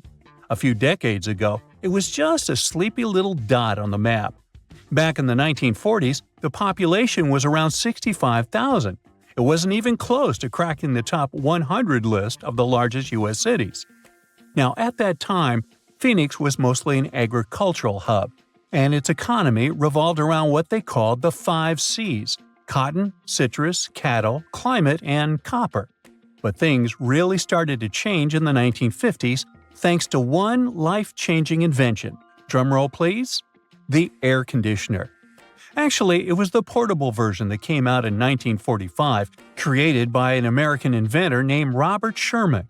Phoenix residents owe a lot to Robert for making life bearable during scorching summers. Before AC, people in Phoenix would literally move their beds outside and build sleeping porches. They'd protect that kind of outdoorsy space with light curtains or some kind of net to keep the dust and bugs out. Fun. Anyway, the point is that the air conditioner played a big part in making Phoenix an easier place to live. Since the 1940s, this city in Arizona has transformed from a dusty little town into a sprawling urban jungle, and it's still one of the top 10 fastest-growing metro areas in the U.S. The best part is, it looks like that won't change anytime soon, since this 519-square-mile metropolis is surrounded by rolling desert, with plenty of room to keep growing as far as the eye can see. So, who's dropping everything to move to Phoenix? Well, Californians are the city's biggest fans. According to a recent survey, a third of all new renters moving to Phoenix come from Los Angeles. Okay, that survey might not be the most reliable since it only applies to the source's clients, but it does line up with U.S. Census Bureau data from 2019, which says that 70,000 Californians moved to Arizona in the previous year. The connection between Phoenix and LA is so strong that some people even call Phoenix the next LA. You've got to give Phoenix credit for capitalizing on its proximity to Southern California. The city offers lower taxes, fewer regulations, and lower costs of living, which makes it a magnet for businesses, especially in high-tech and service industries. So, in the 90s, Phoenix was considered a non-stop generator of jobs. In the last few years, we've seen the number of jobs only go up, and the unemployment rate has dropped by nearly half, going from 6.3 in January 2014 to 3.4 in the same month in 2024. Now, when it comes to big city problems, you can't avoid talking about traffic. But here's another reason why Phoenix is a dream city. It doesn't even come close to the traffic nightmares you find in places like LA. Estimates show that people in Los Angeles waste about 119 hours a year just sitting in traffic. But in Phoenix, it's more like 61 hours. Huge difference, huh? And let's not even start talking about the money people waste just sitting in traffic. In LA, drivers burn through about $2,440 worth of gas per year. In Phoenix, they waste 25 gallons of fuel, which ends up costing about $952. Yeah, that's still a lot of cash, but compared to LA, come on, that's a steal. Phoenix being okay in terms of traffic might have a lot to do with how the city was designed. Just take a look at a map of Phoenix. You'll notice it looks like someone took a ruler and drew perfectly straight lines for the roads. That's because the city was laid out in a grid system. This setup makes it so much easier to get around, especially compared to cities full of confusing twists, U-turns, and one-way streets. It just simplifies things, whether you're a local or a tourist. Plus, Phoenix has nice wide streets. Most cities have one major road and a bunch of narrow streets that just can't handle heavy traffic. But Phoenix has wide roads everywhere. So when the freeways get jammed, you can just hop onto a parallel street and still get to work without stressing out too much. When you look at all the job opportunities and the relatively smooth traffic, it's no wonder people are willing to put up with the heat and move to Phoenix. But don't get it twisted, the heat is no joke. It is really, really hot and sunny out there. We're talking about 300 days of sunshine on average, or about 85% daylight hours per year. But once again, Phoenix has made the best of it. And all that constant sunshine has turned Phoenix into one of the top solar energy cities in the country. Now, you may be wondering, a city in the middle of the desert with barely any rain, do they actually have enough water?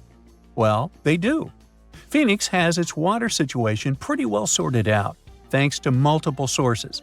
I mean, they don't rely on rain alone, which is a good thing because, desert life. Most of their water comes from way up north and east of the valley, where snow melts off the mountains and flows into giant reservoirs, storing it up for those dry years. But most of Phoenix's water comes from the Salt River Project, which brings water through canals and pipelines from the Salt and Verde rivers. Then there is the Central Arizona Project, which transports water all the way from the Colorado River. They even get a bit of water from underground wells. And Phoenix doesn't want to waste a drop, so they're smart about recycling, reusing treated water to keep parks green, and even recharging their groundwater.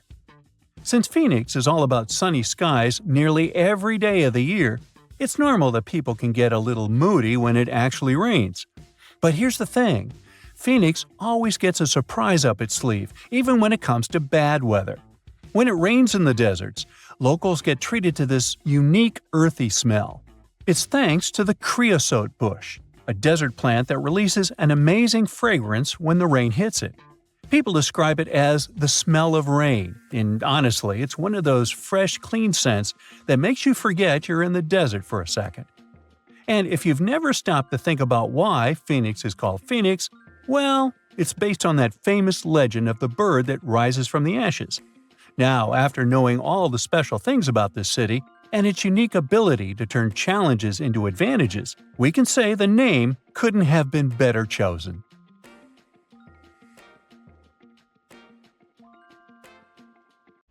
When you think of an epic desert scene with blazing sun, endless dunes, and those magical little oases, you probably picture the legendary Sahara, right? But what if I tell you that 11,000 years ago, this vast expanse of hot sand looked totally different than it does today? Yeah, I don't know, I wasn't around then. But I'm told that back then, what we now call a desert was a lush paradise, brimming with lakes, rivers, grassy plains, and even woodsy forests. So, where did all this water go? There are many stories about the distant past of our planet when deserts were covered with jungles and forests, and then something happened, like changing climates or colossal earthquakes, and it all turned green lands into dunes. But how about a theory that Sahara became a desert because of humans and goats? The Sahara has seen its fair share of wet and dry drama throughout the ages, mostly thanks to little shifts in Earth's orbital tilt, causing variations in how much solar radiation hits the atmosphere. There were even times called the African humid periods, when the rain would pour in and transform the dry landscape into a bright green haven. But between 8,000 and 4,500 years ago, something really funky happened to this region. Certain areas went from humid to dry way too fast to explain it by just orbital changes. In the blink of an eye, the lush Sahara turned into the Sahara we know today. Now, if you ask scientists why it happened, they will tell you, oh, it's just poor parameterization of the data. Bet you didn't get it, did you? What? Well, right, let me translate it from scientific to common human. It means they really don't know the answer themselves, and they got a bunch of missing puzzle pieces. But as scientists sifted through ancient dirt and pollen samples, they spotted a quirky trend. Wherever there were pastoralists, also known as humans with their domesticated animals, the plant life seemed to shift. It was as if every time humans and their furry friends meandered through the greenery, they turned it into scrub and desert right behind them. Oops. Yep, chances are that by overgrazing, humans were sapping moisture out of the atmosphere, since plants give off moisture, which helps make clouds and making things even sunnier, leading to a quicker end of the humid vibes. Plus, our ancestors may have been getting a little too cozy with fire for land management, further speeding up the desert takeover. Anyway, scientists are sure that this lush Sahara would have turned back into desert eventually, even if humans hadn't shown up, thanks to Earth's natural rhythms. So there's no need to pin this abrupt change solely on humans. It could simply be about nature getting feedback from vegetation and dust cycles. It's difficult to determine what caused these changes, as it's all interconnected. During the last humid period, the Sahara was filled with hunter-gatherers. As things got a little drier, they started herding animals for food. The weather pushed people to herd cattle. It's also possible that grazing sped up the landscape degradation. So, which came first, the chicken or the egg? Or in this case, the human or the cow? It's tough to tell with the evidence we have now. Now today, it's safe to say that water is no longer that big of a problem in the Sahara, even though it's a huge desert and the times of lush forests there are long gone. But technology's got us covered. For example, the Nubian Sandstone Aquifer System, the biggest underground water stash on the planet. It's nestled beneath the Sahara Desert's eastern edge and stretches across 4 northeastern African countries – Sudan, Chad, Libya, and Egypt, covering a whopping 770,000 square miles and holding around 36,000 square miles of groundwater. Just look at the pipes transported when it was being built. It's the world's largest irrigation project. No wonder it's feasible to thrive in the Sahara today. But imagine thriving in the Sahara Desert with just one water source. Sounds like a tough gig, right? But the ancient Garamantes did just that, surviving and even thriving for nearly 1,000 years without monsoons or rivers flowing to their desert paradise. These clever folks were the trendsetters of urban life in the sands, and even the Romans couldn't help but notice their genius. While many thought they were just desert-dwelling savages, the Garamantes were busy building an empire in one of the toughest climates on Earth. But how did they do that? Well, they got crafty and dug a whole bunch of underground tunnels to tap into a massive sandstone aquifer. They were literally squeezing every drop of life from under the dunes. But recently, research showed that the Garamantes weren't just hardworking, they were pretty lucky too.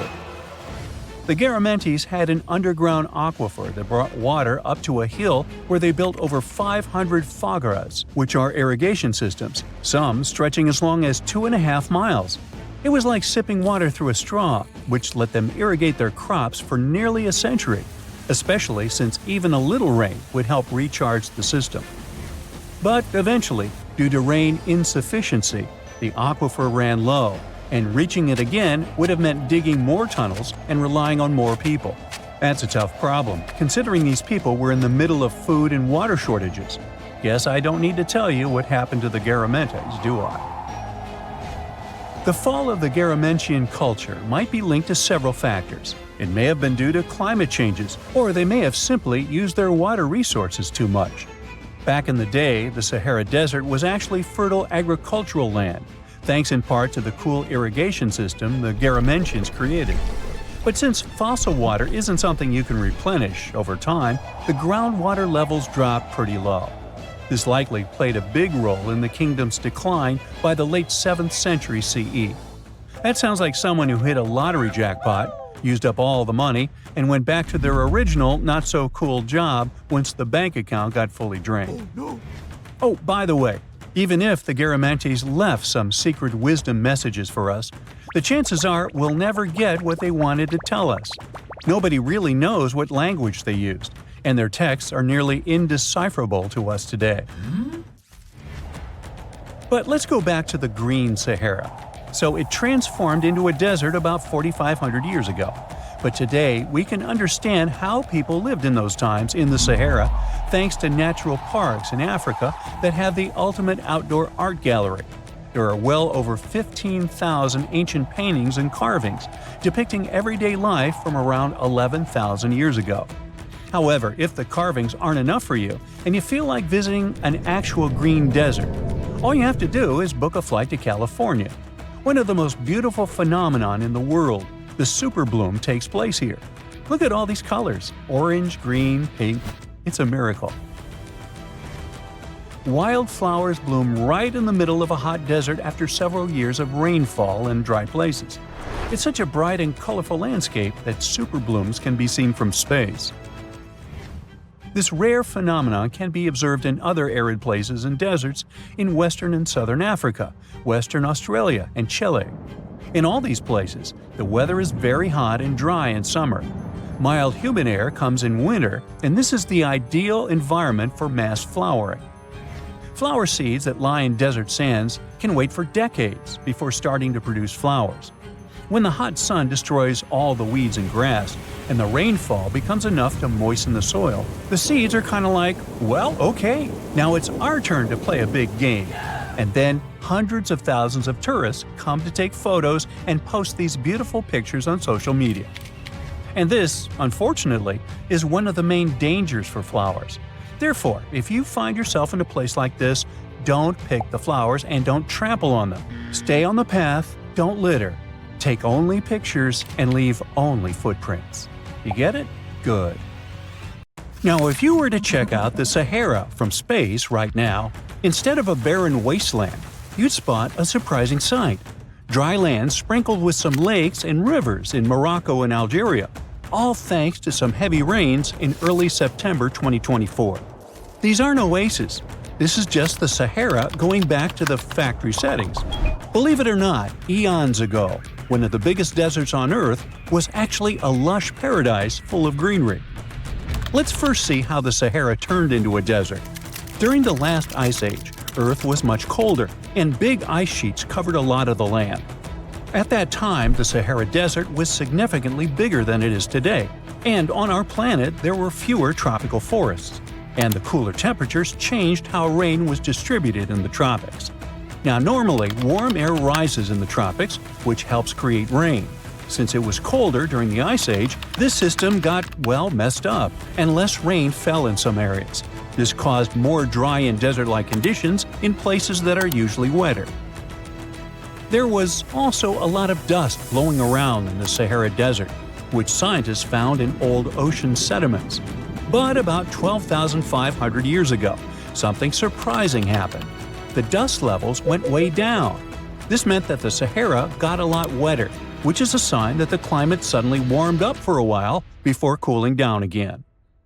After 12,500 years ago, the Sahara became a much greener place, like a savanna, because a weather pattern called the Intertropical Convergence Zone, a mouthful indeed, moved north during summer. This wet period was at its best around 4,000 years ago, when temperatures were a bit warmer than today. At that time, more rain fell in the Ethiopian highlands, which made the Nile River carry more sediment. However, there was another big change called a Heinrich event, which caused the intertropical convergence zone to move back south. This led to the Sahara and Arabian regions drying out quickly. Because of this, the Nile River had much less flooding between 2700 and 2100 BCE. Long story short, well, too late for that. The Sahara has gone through wet and dry cycles due to changes in the climate and weather patterns over thousands of years. Up until recently, we've known about the Sahara in its dry era, but in September 2024, an unusual cyclone rolled through. It hit Morocco, Algeria, Tunisia, and Libya, and filled those dry lakes and rivers. The satellite images from NASA of before and after the rains are stunning. It's like the Sahara has had a makeover. Some areas in North Africa received up to 8 inches of rain. For comparison, Seattle gets about 40 inches per year, only 5 times what the Sahara received. I say only for one simple reason. Seattle has a reputation for being quite rainy, while the Sahara does not. The tricky part is those 8 inches. Essentially, the entire yearly quota for this area fell in a matter of moments. So, in a way, it might have felt rainier in the Sahara than in Seattle. The mountains funnel the water into ephemeral lakes in northern Algeria, which recently expanded to over 70 square miles and reached depths of more than 7 feet. That's enough water to sustain it for a year. So what exactly are these ephemeral lakes? Well, they're basins that fill up for a short time each year, but might stay dry for several years if the rain doesn't cooperate. Sometimes water flows into them from a small surrounding area, or it can just be good old-fashioned rain. Now, a big question arises: how come these lakes exist in the first place? Well, generally they form because there's excess water trapped on the surface. But the soil in the Sahara is incredibly dry. Shouldn't it act like a sponge? It must be thirsting for moisture. Well, think about how eagerly your potted plant drinks up water when you return home from a vacation. However, no matter how parched it is, dry soil can only absorb a limited amount of water, which is often quite small. And just like your potted plant, it doesn't necessarily drink it all. You might simply be overwatering. Or, if you check the saucer below, you could find a mini flood. Another significant factor preventing the soil from absorbing water is the lack of vegetation. Under normal conditions, trees, shrubs, and various plants help retain moisture. In the desert, however, it's nearly impossible. There may be a few palm trees, but that's about it. This also explains the formation of those temporary lakes. Precipitation that isn't held by plants accumulates in low-lying valleys and depressions, creating these fleeting bodies of water. These lakes may only last for a limited time, but that doesn't mean they shouldn't have names. For instance, the beautiful lake adorned with swaying palms that you see is called Lake Yasmina, located in the oasis town of Merzoga. In certain areas of the desert, where the dunes rise, it may appear as though you're looking at a mirage, but it's not. The sand dunes are partially covered by water. Remember how I mentioned 8 inches? Well, that's not entirely accurate for some regions. In fact, there are places where the flooding is so extensive that the palms are submerged up to their crowns.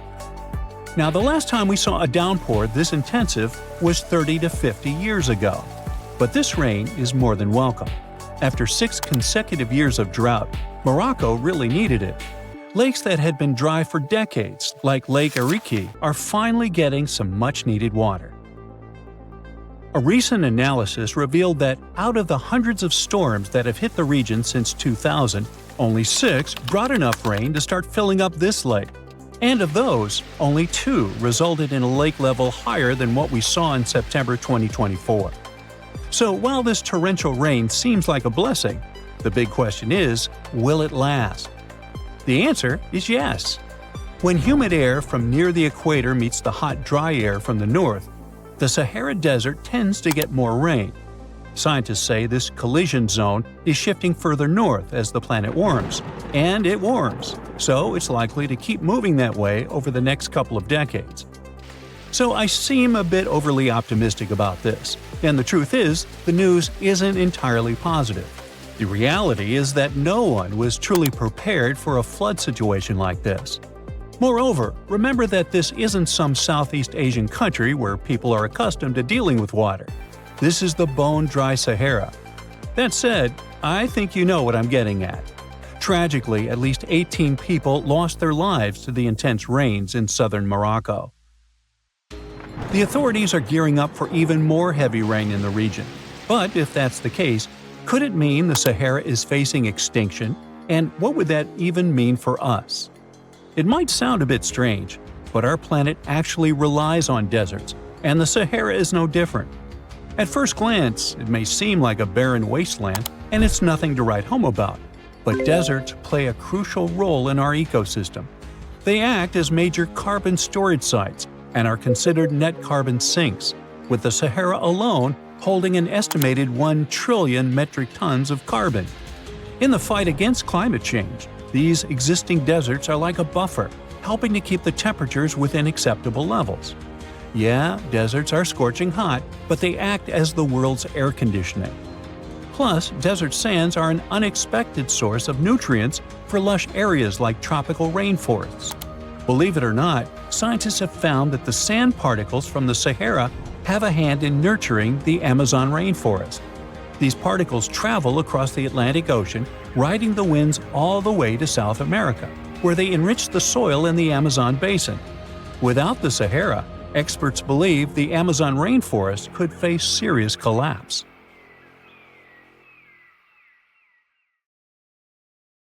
Have you heard of Göbekli Tepe? It's an ancient site in Turkey that literally made historians rewrite history books. Over 11,000 years ago, a group of prehistoric humans crafted an enigmatic masterpiece that's even older than Stonehenge.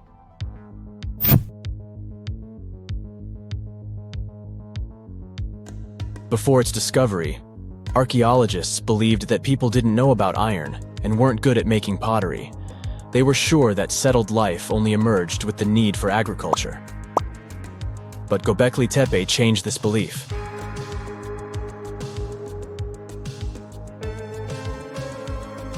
The place has revealed that it was the temple that paved the way for a settled life, not agriculture. Until this discovery, researchers believed that farming was the catalyst for sedentary living. Meet Professor Schmidt, the guy whose findings changed this theory. He managed to prove that hunter-gatherer communities laid the very foundations of this way of life.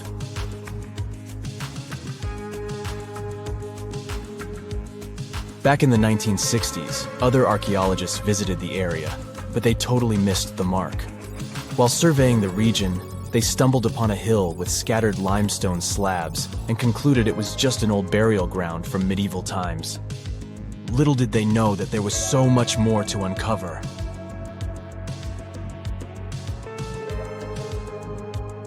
In 1994, Schmidt embarked on his own survey of prehistoric sites in the area. Surprise! He instantly realized he had discovered something truly extraordinary.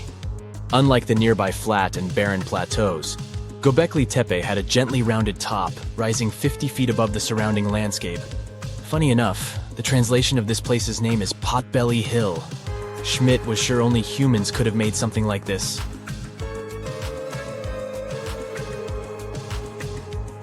Those broken limestone pieces that were mistaken for gravestones turned out to be way more exciting.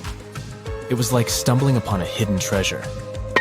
The pieces took on a whole new meaning, and Schmidt with his team was about to dive into the secrets waiting beneath the surface. To their surprise, they found no traces of a settlement, no hearths for cooking, no houses, and none of those adorable clay figurines commonly found in nearby sites of similar age. However, they uncovered that those ancient people used tools like stone hammers. So, Schmidt and his team put their heads together and took a wild guess at the age of Göbekli Tepe's stone structures. Their estimation got backed up by some limited carbon dating done right at the site. The ancient vibes of this place were finally starting to make sense. It was like a puzzle slowly coming together.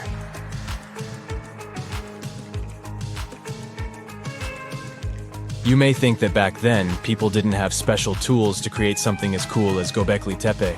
Not true. Turns out, these prehistoric folks used flint tools instead of fancy metal chisels. They were also skilled at chipping away softer limestone and crafting pillars right on the spot. Afterward, they carried the pillars a short distance to the summit and placed them upright. Once the stone rings were complete, they covered them with layers of dirt. Over time, they added new rings, and voila, you've got a cool hill to impress people in the future.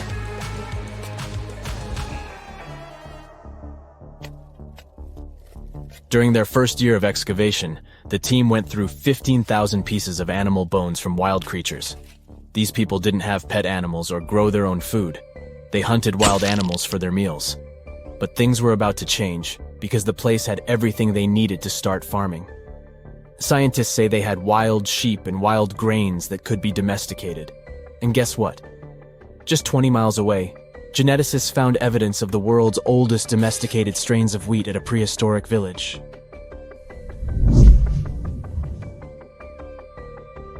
These amazing findings have completely changed how we view civilization.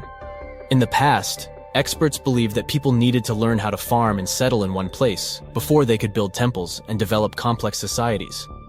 But guess what? Schmidt's research flips that idea on its head. He claims that the incredible effort put into constructing these astonishing structures actually set the stage for the development of advanced societies. It means that societal and cultural changes happened before agriculture. Schmidt has this fascinating hypothesis about Göbekli Tepe. He thinks it could have been a special burial site where people left their loved ones. And here's the twist. The burial site was adorned with fancy statues and symbols representing deities from the spiritual realm. The idea that Göbekli Tepe could have served as a sacred place adds another layer of complexity to the whole story. While the site's true purpose may remain elusive, Schmidt's insights invite us to consider the profound interplay between life and the afterlife, and the deep reverence ancient hunter-gatherer societies may have had for their departed ancestors. Now let's talk about the stars of the show, the mesmerizing T-shaped columns that dominate Göbekli Tepe. These mysterious structures range from 10 to 20 feet tall and most likely represent stylized human figures. But one figure stands out from the rest, the three-dimensional lion relief. This depiction really fires up our imagination. Why? Because it hints at the possibility that lions roamed Anatolia during the Neolithic period.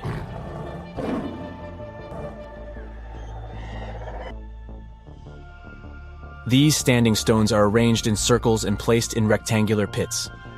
Each circle has a similar setup. Two big T-shaped pillars in the center, surrounded by slightly smaller ones facing inward. Talk about a stylish arrangement. These towering pillars reach a whopping 16 feet and weigh between 7 and 10 tons. Some pillars are plain and simple, while others are like works of art with intricate carvings. Foxes, scorpions, and vultures come to life, crawling and twisting on the pillars' sides. But it's not just animals depicted on these stones. Some pillars have abstract shapes representing humans, and even small carvings of clothing items. Some of them even have belts. Now, there's one pillar that stands out from the rest like a rock star. This super old stone pillar suggests that a comet crashed into Earth. It happened during a chilly period that lasted about 1,000 years. Previous studies examining Greenland ice cores hinted at this comet theory, but now the carvings at Göbekli Tepe prove it right.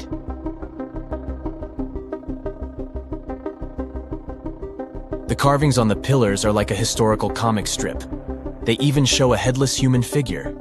Researchers fed the images into a computer and discovered their connections to constellations, indicating that this temple might have been an ancient observatory. It's like our ancestors were trying to document this cataclysmic event in their own unique way.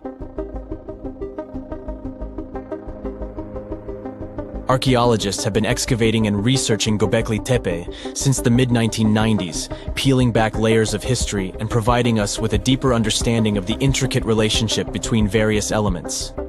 They have no plans to stop the whole process for another 150 years. Who knows what else they'll find? You see, Göbekli Tepe has been labeled purely as a ritual site with no signs of domestic activities, We were led to believe that the absence of water meant it couldn't support semi-sedentary communities.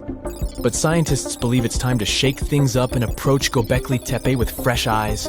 It's time to question what we believed before and use new evidence and different ways of thinking. Like, there might have been a group of people living in the area who didn't stay in one place all the time.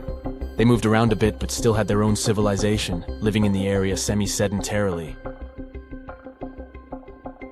Göbekli Tepe is not just home to a single temple, but an astounding collection of over 20 ancient structures. As archaeologists delve into the depths of this wonder, they are unraveling its unique layout, featuring two prominent focal points at the heart of each establishment, complemented by smaller structures and dividing walls. What's even crazier is that in this area, there are over 200 obelisks, which are narrow tapering monuments. Summers in the Middle East get so hot that they change the landscape dramatically and make entire cities resurface from the past. That's what happened in 2018 when the city built by a mysterious empire on the Tigris River was finally released from its water trap. Archaeologists rushed to the location as they didn't want to miss a rare chance to excavate the site and learn more about the history of the place. They believe they've found the Bronze Age city Zakiku, founded over 3,000 years ago and fully submerged in the 1980s when a dam was built in its place. It used to be a busy hub for the Mitanni Empire for caravans on the popular trade route. It had water, which is a rarity in the area, and it was a guarantee for success. We know very little about the once powerful empire, as scientists haven't found any written chronicles in the excavated sites. That's why the archaeologists were thrilled to find an entire palace for the local ruler. Several years later, when the area became free from the water again, they found some fortifications to protect the city from foes. The highlight of their expedition was finding a huge public storehouse for trade goods and harvests, piles of wheat and barley, and imported metal and wood. Bread was the staple food for the locals, and they also loved big pots of vegetable soups and stews for lunch. Each household kept sheep, goats, cows, and pigs, so they had a steady source of milk and meat for special occasions. All the constructions found so far were built from bricks molded from mud. The walls that were underwater for over 40 years are so well preserved as if they went down yesterday. The royal palace stands out as it's larger than the other constructions, has thicker walls, and even pavements made of baked mud bricks that were sealed to be waterproof. The local king must have been in good relations with the emperor of the larger empire, of which Akiku was dependent. Traders who lived in the city collected wooden beams and took them to storehouses. The beams arrived down the Tigris River from the forests in the mountains in the north and east of Mesopotamia. Merchants came here to sell their goods and then crossed the Tigris on their way to the borderlands. Zakiku was thriving as a center of commerce for about 6 centuries until it was hit by a massive earthquake in 1350. Archaeologists found 5 ceramic vessels holding over 100 clay tablets made close after the earthquake. It's almost a miracle that small tablets of unfired clay managed to survive underwater for decades. People who created those must have carved notes on clay while it was still wet. They wrote about anything, from newly stored harvests to notes for other kingdoms. Then they would let the message dry in the sun. Scribes even had to learn a different language so that everyone outside the city could read it. Scientists believe the tablets they found used to be part of a private archive. They hope to decipher the notes to learn more about the history of Zakiku and the whole empire after the terrible earthquake. The damage to the buildings was so enormous that it was impossible to restore Zakiku to its former glory, and if there had been any survivors, they must have left the city. Several decades later, the Assyrians, who also lived in Mesopotamia, settled here. They built their houses on the ruins of the abandoned city and used whatever structures they could find from the previous residents as outer walls. But they stayed here only for 50 years, then decided to build a new capital on more fertile soil to make some good cash from agriculture. Archaeologists working in Zakiku had to halt excavations when the water levels went back up and covered the city. They sealed the ruins in tight-fitting plastic sheets and put stones and gravel on top. They hope it will help protect the priceless site from water erosion and prevent it from disappearing again. They realize how important water from the dam is for the region. But if it recedes again, they say they'll definitely continue the excavations. There was a bustling community in today's Taklamakan Desert in China around 1,600 years ago. It lived along the Naya River, which ran through the desert for miles and got its water from the melting snow in the mountains. After 3 years of work in the area, archaeologists and scientists managed to dig up 8 tombs in the desert. Thanks to the desert heat, the clothes and artifacts inside them were almost as good as new. The people who wore those must have lived in the ancient city of Naya. Naya used to be part of a prosperous kingdom at the heart of the Silk Road trading route and had a population of over 3,000 people. Then, desert sands went rogue and swallowed the city whole. Archaeologists only found the ruins of Nija in the early 20th century. Scientists from different countries have tried to solve its mysteries. It looks like the tombs discovered at the end of the 20th century belonged to the wealthy. There were some expensive items inside: a quiver and bow, metal arrowheads, gold earrings, and a glass bead necklace, a lacquer box with a comb, makeup, and a sewing kit in one of the tombs. There was also some silk of top quality, and even the bright colors like green and yellow haven't faded on it.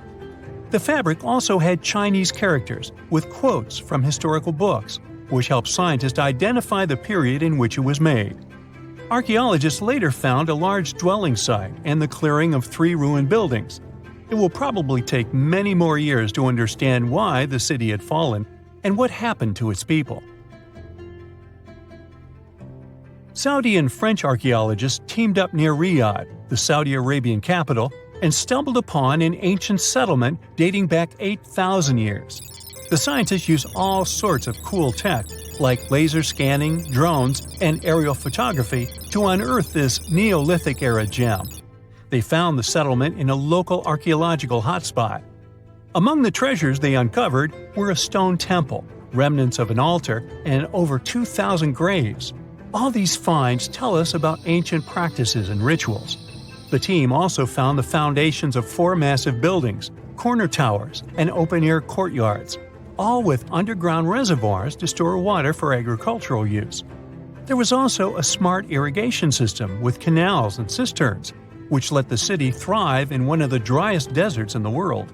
Rock drawings etched into the nearby mountain depicted the daily life of the locals. The excavations have been going on in the area for over 40 years, and scientists still keep finding new artifacts to answer more of their questions. Fishers have stumbled upon ancient bones, tools, and artifacts that are 9,000 years old on the North Sea floor. British and Dutch archaeologists and paleontologists rushed to see the finds as they were hoping it could be evidence of the submerged Doggerland. And they weren't disappointed. There were even perfect sets of footprints left by Mesolithic people who lived here. 12,000 years ago, during the last major ice age, the British Isles weren't islands at all. There was a landmass made of many hills, marshlands, and dense forests that connected them to the European continent. That landmass was Doggerland, where a prehistoric hunter-gatherer society lived and thrived.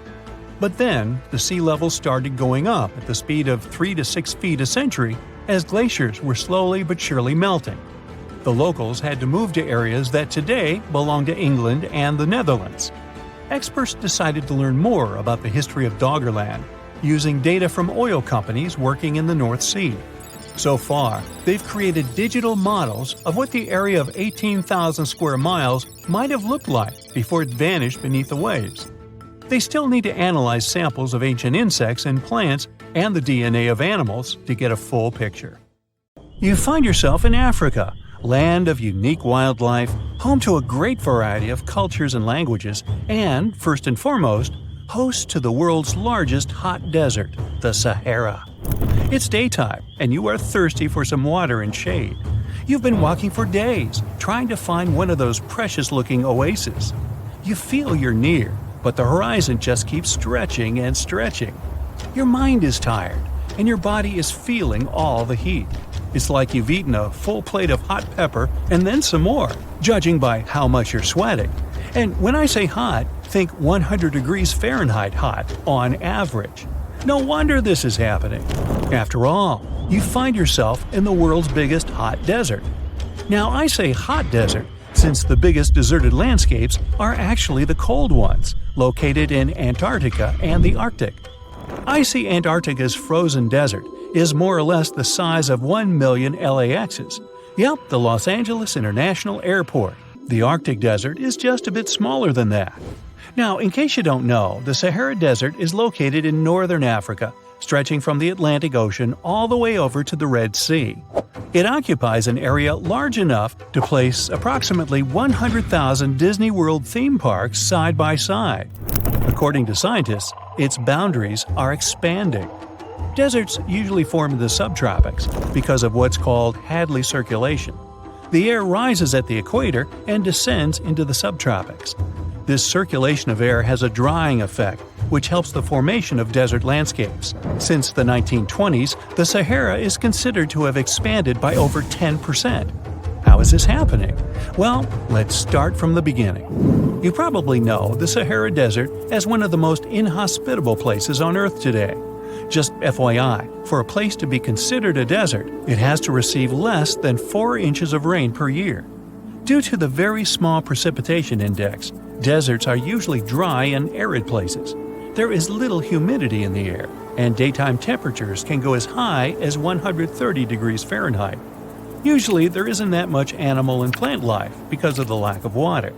But in the Sahara's case, it wasn't always like that. It may be difficult to imagine northern Africa without the tons of sand it has today. But about 20,000 years ago, the Sahara was actually one big oasis. Recent discoveries show clear evidence of what the scientists now call the Green Sahara. In the mid-1800s, a German explorer crossing the Sahara encountered some paintings and engravings that nomad artists had left behind. What he saw in those paintings looked nothing like his actual surroundings. Instead of an arid landscape with only camels and desert vegetation, the rock paintings depicted jungle animals like giraffes and hippos. There were even images of livestock and grazing animals such as cattle and sheep, something that seems impossible for modern-day Sahara. Artists usually draw what they see around them, so this finding really intrigued the German explorer. The drawings were so detailed that the artists must have had close contact with those animals. You can find this rock art spread out in the northern part of the African continent, from western Sahara to Saudi Arabia. Geologists soon took a keen interest in this and found the first clues to what this could mean. They have been able to confirm that, in fact, northern Africa was once much wetter. They found evidence from nearby deep-sea sediment off the coast of Mauritania. Sampled cores of underwater sand and mud, known as Saharan dust flux, show geologists that, indeed, a green Sahara was possible. The more dust is blowing off of the desert and into the bottom of the ocean, the drier the climate in the region. The sediment cores show that there was much less dust, only half as much, coming off northern Africa during the humid period. This period has to do with Earth's natural cycles. Normally, the Earth rotates at a tilt of 23.5 degrees, but this angle is not consistent and changes over time. Earth's tilt is responsible for the amount of sunlight each hemisphere receives. It affects several ecosystem functions on the planet. During the time of the Green Sahara, the Earth received between 4 and 8% more sunlight than it does today. So, when the Earth tilted about 20,000 years ago, the northern hemisphere received more direct sunlight, which affected humidity levels in the region. As the northern hemisphere got warmer, this affected monsoon activity, more specifically, the West African monsoon. Monsoons are wind systems that affect a region's rainfall index and humidity levels. As a part of the globe gets warmer, it allows for more air to rise. It combines with the wind to draw moisture up into the atmosphere. Little by little, northern Africa also became wetter. The increased moisture made the Sahara so wet that there were actual bodies of water in the region. As vegetation grew, the plants held onto moisture better than bare sand could. There is evidence of natural basins throughout the Sahara and lakes so big they would fit all of the U.S.'s Great Lakes inside of them. Archaeologists uncovered evidence of vibrant societies in what are now arid areas. It looks like ancient cultures were able to take full advantage of the African humid period. According to researchers, the human population peaked across the Sahara about 9,000 years ago. There are traces of fireplaces, hunting tools, fishhooks, and even mounds of fish bones. Records show that there have been over 230 green periods over the span of 8 million years. Solar radiation is always changing due to natural orbital cycles. That's why Earth will most certainly see another green Sahara moment. It might be thousands of years from now, but it will happen. The same way the Sahara turns green, it turns yellow again. Let's put it like that. All it takes is a significant axial tilt and a few years of readjusting. However, another phenomenon is calling the attention of scientists now. Recent studies by the National Science Foundation from the University of Maryland show the Sahara has expanded 10% over the past 90 years. This phenomenon is called desertification, which literally means fertile land turning into desert land. The Sahara Desert is now advancing into the semi-arid region of Sahel. In 1950, this region was home to 31 million people. Today, its population is over 100 million people.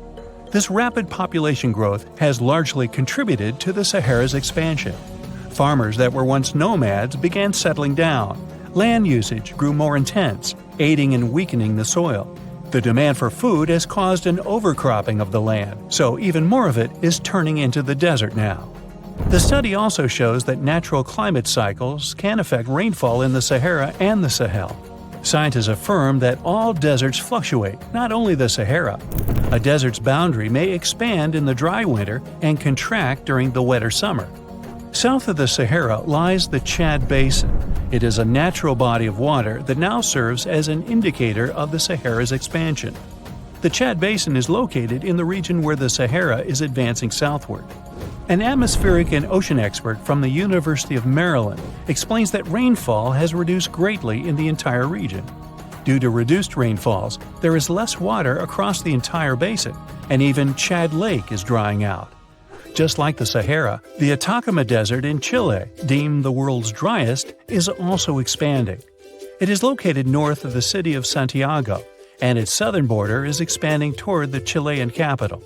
Because the climate is getting drier and drier here, the city of Santiago risks turning into an arid or semi-arid region itself.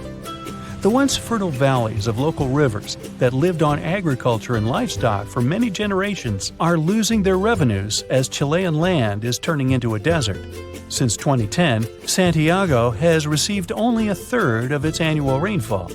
Outside of the city, farmers are digging holes in search of blue gold, or simply put, water. The situation here is very similar to that of Sahel.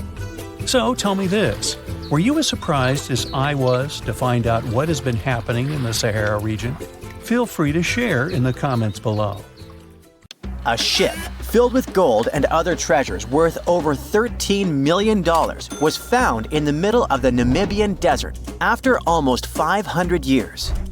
The worker who found it was actually looking for diamonds, but ended up with something way more valuable for history. There were some blocks of copper, some wood, pipes, and elephant tusks. The miners called for an archaeologist, who soon realized it wasn't a disturbed beach like they thought, but a shipwreck. All evidence showed that it was a Portuguese trading vessel, Bom Jesus, that went missing in the 16th century. Experts believe it was a special kind of ship that was bigger, stronger, and better than older ships from Portugal and Spain. These ships were built to take Portuguese explorers on long trips to distant places like India, China, and Japan, and come back with tons of cargo. The Bom Jesus was likely carrying treasures from Lisbon, Portugal, to Western India. But it looks like on its way around the southern tip of Africa, near Namibia, a big storm pushed the ship too close to the shore. The ship hit a rock, tipped over, and broke apart, sinking into the ocean. Archaeologists found treasure from the captain's chest under the water, which probably fell out when the ship's wooden hull broke. They also found pieces of the ship scattered along the shore, likely from the violent storm and later by construction in the area. The storm must have been very fierce, but they didn't find many bones, which means most of the crew may have survived or were lost at sea. The ship was split into 3 sections and incredibly well preserved, thanks to the thick layers of sand that covered it and prevented rot.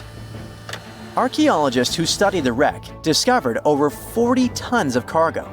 There were cannons, swords, blocks of metal like lead and tin, fabrics, and tools that sailors used to navigate the stars while traveling across the ocean. The most exciting discovery was 1,845 copper ingots, weighing as much as 16 to 17 tons altogether. Those copper ingots, or pieces of pure metal, are still in great condition because the hull of the ship and layers of sand protected them from ocean water.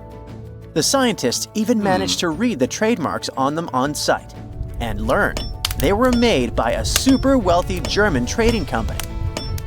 There were also more than 2,000 shiny gold and silver coins from different countries, and 105 enormous elephant tusks weighing about 2 tons. The tusks were likely supposed to become luxury items, like jewelry or carvings at the destination. Archaeologists took some DNA samples from the tusks and found that they came from West African forests and savanna elephants. Researchers were lucky that the ship was found in a restricted diamond mining area. No scavengers were able to get their hands on the treasures. The Bom Jesus remains the oldest and most valuable shipwreck that was ever discovered off the western coast of sub-Saharan Africa. Another shipwreck recently found by accident was buried under a 10-foot tall sand dune near the Caspian Sea. Some people call it the world's largest lake, and it has water levels that rise and fall over time because of the changes in weather patterns. These changes can move sand and uncover things like this shipwreck and other treasures along the coast. As the dune slowly disappeared, the ship started to show. Before digging it out, scientists worried that waves from the sea might damage the wreck. To protect it, they built a wall using thousands of sandbags to keep the waves away. When the ship was uncovered, they discovered it was a 3-masted, 92-foot-long merchant ship with a strong double hull. Wood samples showed the ship was built in the 18th to 19th century using trees like Scots pine, spruce, and larch from the Volga River area or the Caucasus. They even found buckwheat and plants from the same region, which were probably traded or used to feed the sailors. It proves that the ship was part of a group of merchant ships that once sailed the Caspian Sea. An amateur fisherman who was 20 feet under the sea off the coast of Turkey noticed some huge metal remains. He had an underwater camera, so he made footage of the discovery and took it to scientists. They immediately started an investigation and learned that it must be a shipwreck from the first decades of the 20th century. It could be one of the Ottoman Empire ships that had an important mission to deliver supplies, but disappeared without a trace. Scientists got permission to study this Black Sea wreck in detail to learn more about its mysteries. They're hoping to find its shipyard documents to find some answers, as the ship itself is in terrible condition and is tricky to work with. Robot submersibles that belong to an oil and gas company noticed hundreds of intact ancient storage jars sitting on the seabed in the eastern Mediterranean. Experts think those jars are 3,300 years old. This makes the find the oldest shipwreck from the deep sea. The jugs were probably used to store oil or other agricultural products like fruit. This proves that the people who made them organized maritime trade and had incredible navigational skills. It looks like the ancient mariners managed to traverse the Mediterranean Sea without a line of sight to any coast. All they could see was the horizon, so they must have used the sun and other stars to find their way. Off the coast of Sicily, under 20 feet of sand and rock, archaeologists found a shipwreck so old that they aren't even sure what materials were used to build it. They think the ship is from the 5th or 6th century BCE, which means it's over 2,500 years old. This ancient ship wasn't alone. Researchers also found 2 iron anchors shaped like an upside-down T from around the 7th century of the Common Era, and 4 stone anchors from prehistoric times nearby. One of the stone anchors was broken and may have had wooden pieces attached to help it hold on to the seafloor. They figured out that the ship itself was built using the on-shell technique. The wooden planks of the ship were connected so tightly that they could support the ship on their own, with extra beams added just to make it stronger. Sadly, the ship's wooden hull is very fragile now because tiny sea creatures that eat wood have damaged it over the years. Scientists are being extra careful as they study it to make sure it doesn't fall apart. This discovery is such a big deal because it was built during a time when Sicily was super important for trade. Back then, the Greeks and Punics were trying to take control of the seas long before Rome became the ruler of the Mediterranean. By studying this ship, scientists hope to learn more about how people traveled and traded in those ancient times. One more shipwreck, this time off the coast of Kenya. Could be from Vasco da Gama's final voyage. This Portuguese explorer was the first European to reach India by sea around the Cape of Good Hope. Local fishermen discovered the shipwreck in question in 2013. When an underwater archaeologist came to check it out, he found some treasures at the spot: elephant tusks and valuable copper ingots. If this find really has to do with Vasco da Gama, then it must be from the 16th century. It was the year of his third and final voyage to India. Da Gama led a huge fleet of 20 ships, one of which was the São Jorge. Most of the ship is hidden under layers of coral, and a whole team of scientists are carefully digging trenches to find parts of the ship's wooden frame and hull. The desert welcomes you with challenging conditions of abandoned environments and extreme temperatures. Hey, some of us would prefer dessert, chocolate, over sand and rocks. Oh well. Just like cactuses and camels, buildings have had to adapt to these conditions. Here are some examples of astonishing structures in deserts. These structures are called earthships. They're located in a New Mexico desert town. A large community of like-minded people lives in them. What's even more interesting is that the location of these buildings is registered as dumpsters. Maybe it's because all these structures are made out of old tires, bottles, and cans. Earthships operate using green building principles. About 40% of a typical earthship is built with natural or recycled materials. Imagine the walls made up of hundreds of used tires packed with dirt. Then there are layers of floor-to-ceiling passive solar windows. They gather the sunlight during winter and reflect it in the summer to keep the structures at a reasonable room temperature. You can see plants in corridors and glass bottles or aluminum cans stuffed inside walls. Certainly a distinct house in many ways. Mike Reynolds is an architect who noticed the alarming waste and consumption levels in the 1970s. He designed a fully sustainable home out of cans back then. Almost 40 years later, he becomes the one who brings together all the other earthshippers. Reynolds drove a Mercedes, but it ran off of the vegetable oil he picked up at fast food restaurants in town. A standard 2-bedroom, 2-bathroom earthship costs about $250,000 in this town.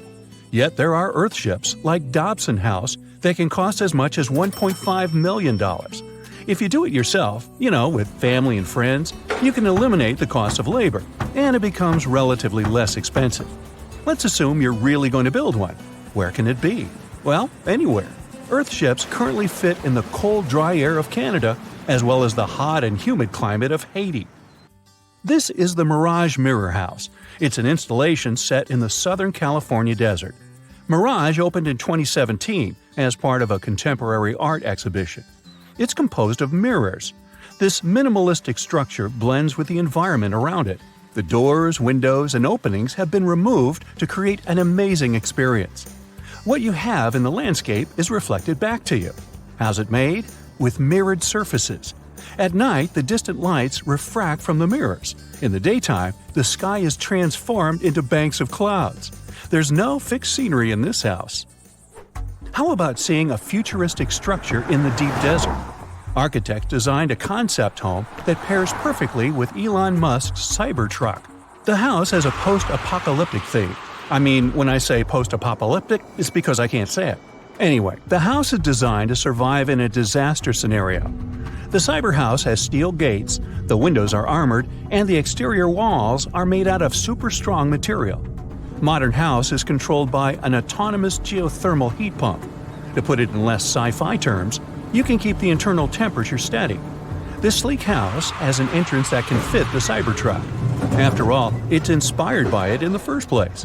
Plus, the Cybertruck can be lifted to the second floor to be more secure. This is King Abdullah Petroleum Studies and Research Center in Saudi Arabia. Basically, it's a laboratory in a desert. It was designed to demand minimum energy. The architecture has patterns on the walls and ceilings, giving reference to the local tradition of geometric form. The next stop is Swartberg House in South Africa. This one is located near the Swartberg Mountains, but don't get too excited. It's on the edge of the Great Karoo Desert. It's a 4-bedroom apartment. It has a special temperature regulating system. The system works like a shield from the heat in the summer and as a sun trap in the winter. You're looking at the Grand Mosque of Djenné in Mali. This mosque is 52 feet tall. This is impressive because it's made of only sticks and a special mix of mud and other natural elements found in the desert. Petra is an ancient city hidden in the Jordan Desert.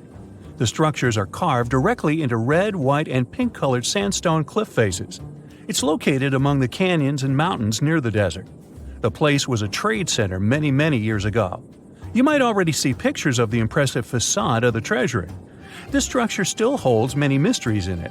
For starters, scientists can't explain how the Nabateans managed to create such a structure thousands of years ago. Did you know that there's another mysterious place in the middle of the desert that has a similar structure to Petra? Madain Saleh was like a second capital of the Nabatean kingdom. Yet another secret they left for us to decipher. It has over 100 decorated tombs and more than 1,000 non-monumental graves. Plus, inscriptions and cave drawings are also here, again surrounded by sandstone. This wooden shack was a post office once. The structure is in the Tengger Desert of Mongolia. It's surrounded by nothing. Sand is the only thing that accompanies the lonely structure. The building is only 23 square inches. As you can guess, it didn't get too many visitors. It was abandoned for over 35 years. Its fate changed one day when a woman discovered the building. Mrs. Zhang and her friend came up with an idea. They were going to reach businesses and people who wanted to send letters and postcards from the world's loneliest post office without actually visiting the place. It worked. The post office rarely gets visitors in place, but it's busy online.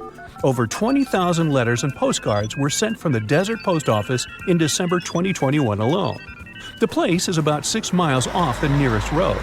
A post truck picks the letters up and hits the road for delivery. Eventually, they are shipped all over the world. A second destination in Saudi Arabia is King Abdulaziz Center for World Culture. The building has an interesting design. It took nearly a decade to build this complex structure. It's a 321-foot-tall tower which stands out with its look. Stone Matters Pavilion is a stone structure in Palestine. The structure spans a surface area of 93 square inches. It has been built entirely out of 300 interlocking stones that mutually support each other.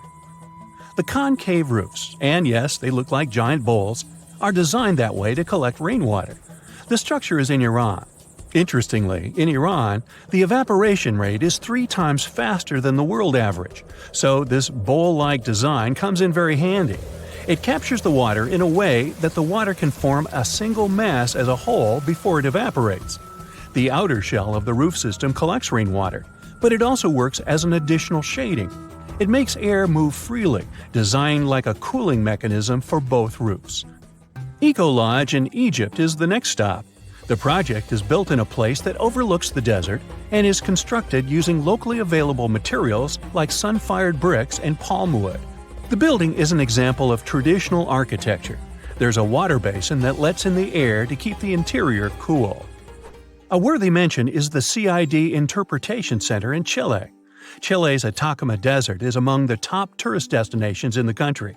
To help the tourists, architects designed a visitor center as part of the infrastructure for the wind farm. Here, the cold winter months don't freeze people because the large windows make the most of solar heating. What's even more interesting is that the building is designed to go completely dark at night. Imagine you somehow bumped into the building by accident. Black Desert House is a building respecting the stars. At night, this house goes completely dark. It dissolves into the night, so the stars can appear more prominent. Now, any mysterious desert buildings you know that aren't on this list? Let us know in the comments. Something exciting and kinda unexpected popped out among the rocks of the Ica Valley in Peru. the bones of a really old whale that lived almost 40 million years ago.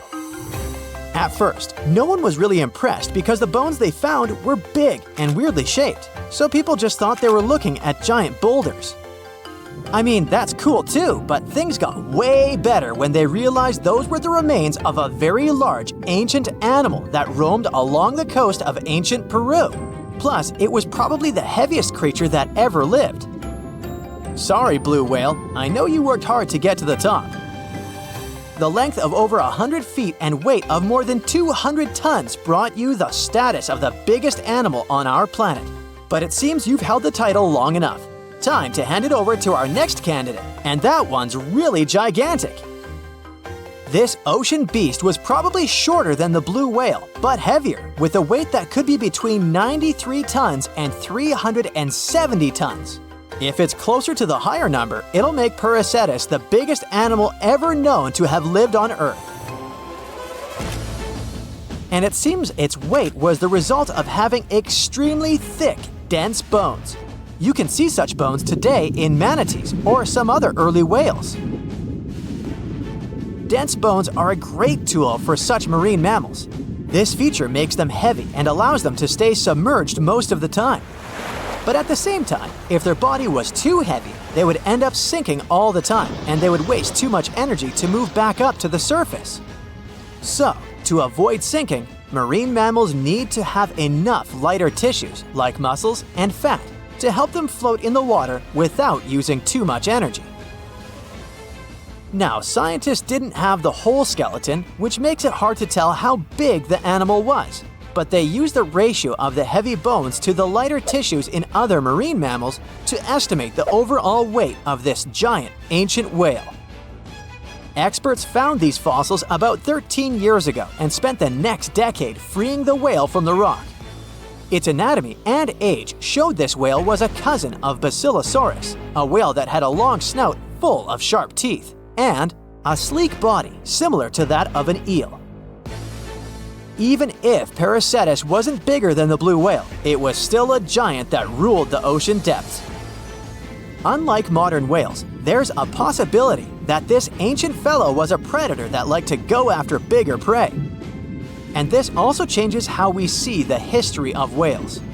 Scientists used to think these magnificent creatures became really big about 5 million years ago when they started eating lots of small creatures. But here's the proof that giant whales existed even before that. But it's still unclear how this whale managed to find enough food to sustain its enormous body. Plus, it's still hard to tell what exactly this ancient creature had on its menu. It was pretty large and not such a fast swimmer, so it's possible it searched for food in shallow waters. Then it probably ate crustaceans, clams, or some other small animals hiding in the sand. One theory says it was a scavenger, which basically means it munched on remains of everything that would come its way. It's not so unusual to find marine animals in deserts. Many of these regions used to be covered with water anyway. The Sahara in Africa is a perfect example. About 50 to 100 million years ago, this was not a dry desert, but a shallow saltwater body called the Trans-Saharan Seaway. The land is not wet there anymore, of course, but people who lived in that area knew about it because they used to find old shells across the desert. The sea was about 164 feet deep. That sounds enough for a nice swim. Some would say this area looked like modern Puerto Rico, with lots of sun and shallow water. Mangrove forests were a common thing as well as seafloors covered with mollusks, like snails and clams. The marine sediment that was left behind after the sea had dried up is full of different fossils. And the animal that lived in that ancient underwater world didn't look friendly. Plus, they were much bigger than their relatives from modern times, so a regular-sized human would end up as a snack, not even a whole meal. Normally, when animals live on small islands, they can become much bigger than their relatives from the mainland. This is something we call island gigantism, and it happens because there are more resources or fewer predators on islands. Maybe the same thing happened in the Trans-Saharan Seaway. Even though it wasn't an actual island, the water moved in and out, which created little pockets of water. and specific conditions in these pockets might have helped animals grow bigger. So we're talking about giant sea snakes, catfish, and fish that no longer exist today. One had incredibly strong jaws, and the animal used them to eat hard things and even crush shells. Their teeth showed they were fierce predators other animals had every reason to be afraid of. They went through some changes when it came to diet, similar to some types of piranhas. And the competition to get to the top of the food chain wasn't a joke. Not when there were also such large predators as sharks, crocodiles, and ancient relatives of elephants. Sahara went through different phases. If you could use a time machine and take a peek at Earth's largest hot desert as it was about 6,000 years ago, you wouldn't have to struggle with sand and heat. You'd have a nice walk through a green and pretty lush place. In the past, people who lived in that area didn't leave drawings on cave walls that showed camels, sand dunes, and scorpions. All those things you'd see in today's Sahara. Instead, they drew crocodiles. That's additional evidence that the Sahara used to have a lot of water and plants enough to support these big yet scary animals. Around 3 billion years ago, Earth might have been mostly covered with water. Today, it's about 71% of its surface, but it seems that our planet used to be a giant ocean world with no continents at all, just some scattered islands. Scientists studied special rocks in Western Australia that formed in a place deep under the ocean called a hydrothermal vent system. To explain this better, it's important to mention two common oxygen types, O16 and O18. O18 is heavier because it has extra neutrons. O16 evaporates from water more easily, and as researchers studied an old ocean floor, they found a lot of O18, more than in today's oceans. This way, they realized ancient Earth had less dry land than Earth today. Australia is a good spot to conduct these studies because a long time ago, it also used to be a beautiful place with large animals and lush rainforests. But as time went by, the land became drier and Australia had more deserts formed, such as the Great Victoria Desert. Rainforest remained only on the edges of the continent. What happens with deserts across the globe is called desertification. That's when land that used to be good for growing things turns into a desert or something similar. Our planet changes over time, together with its climate. But desertification also happens because of human activities, like mining, farming, and building cities. And when land turns into a desert, it's a problem because it can't support people and animals anymore. Food doesn't grow there. There's not enough clean water, and animals lose their homes. To help with this problem, there's a plan many countries agreed to. They decided to work with farmers to take care of the land, fix damaged areas, and manage water better. All in all, to make our planet a better place for life. Under the burning sun, among the sand dunes, somewhere in the Sahara Desert, you're walking in search of an ancient treasure. Finally, you find a strange rock in the sand. It's big, looks like a large piece of black coal or rock, but something shiny on its surface makes the rock unusual. This unique find is the oldest thing that has ever been discovered on our planet. This rock was born long before Earth appeared in outer space. The unusual meteorite was found in 2020 in a remote area of the Sahara Desert. Scientists have analyzed the isotopes of magnesium and aluminum on the stone's surface and found that its age is about 4.5 billion years. At the moment, this is the oldest sample of magma from space in history. It belongs to a small protoplanet that didn't have time to form completely. It happened a very long time ago when our solar system was forming. Many huge asteroids were floating in space. Some of them were formed into huge celestial bodies, which later became planets. The big rocky planets were absorbing the smaller ones. The rock was part of a little protoplanet that just began its formation, but another huge asteroid destroyed it. The planet shattered into billions of pieces.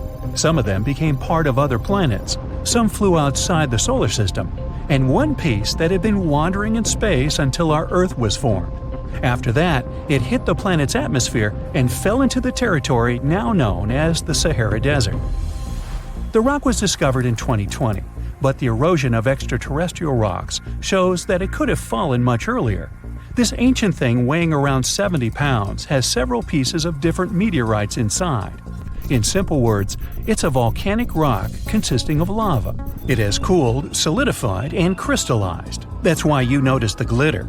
Scientists hope that further study of the rock will help to learn more about our solar system foundation.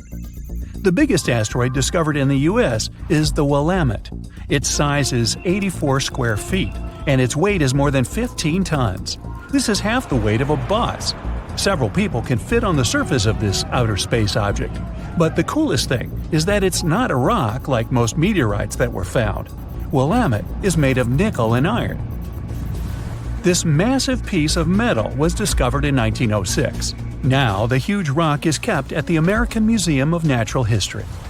The largest meteorite ever found is Hoba. It's located in Namibia, and people have never changed its position because it's too heavy. The weight of Hoba is 60 tons. It's heavier than a tank.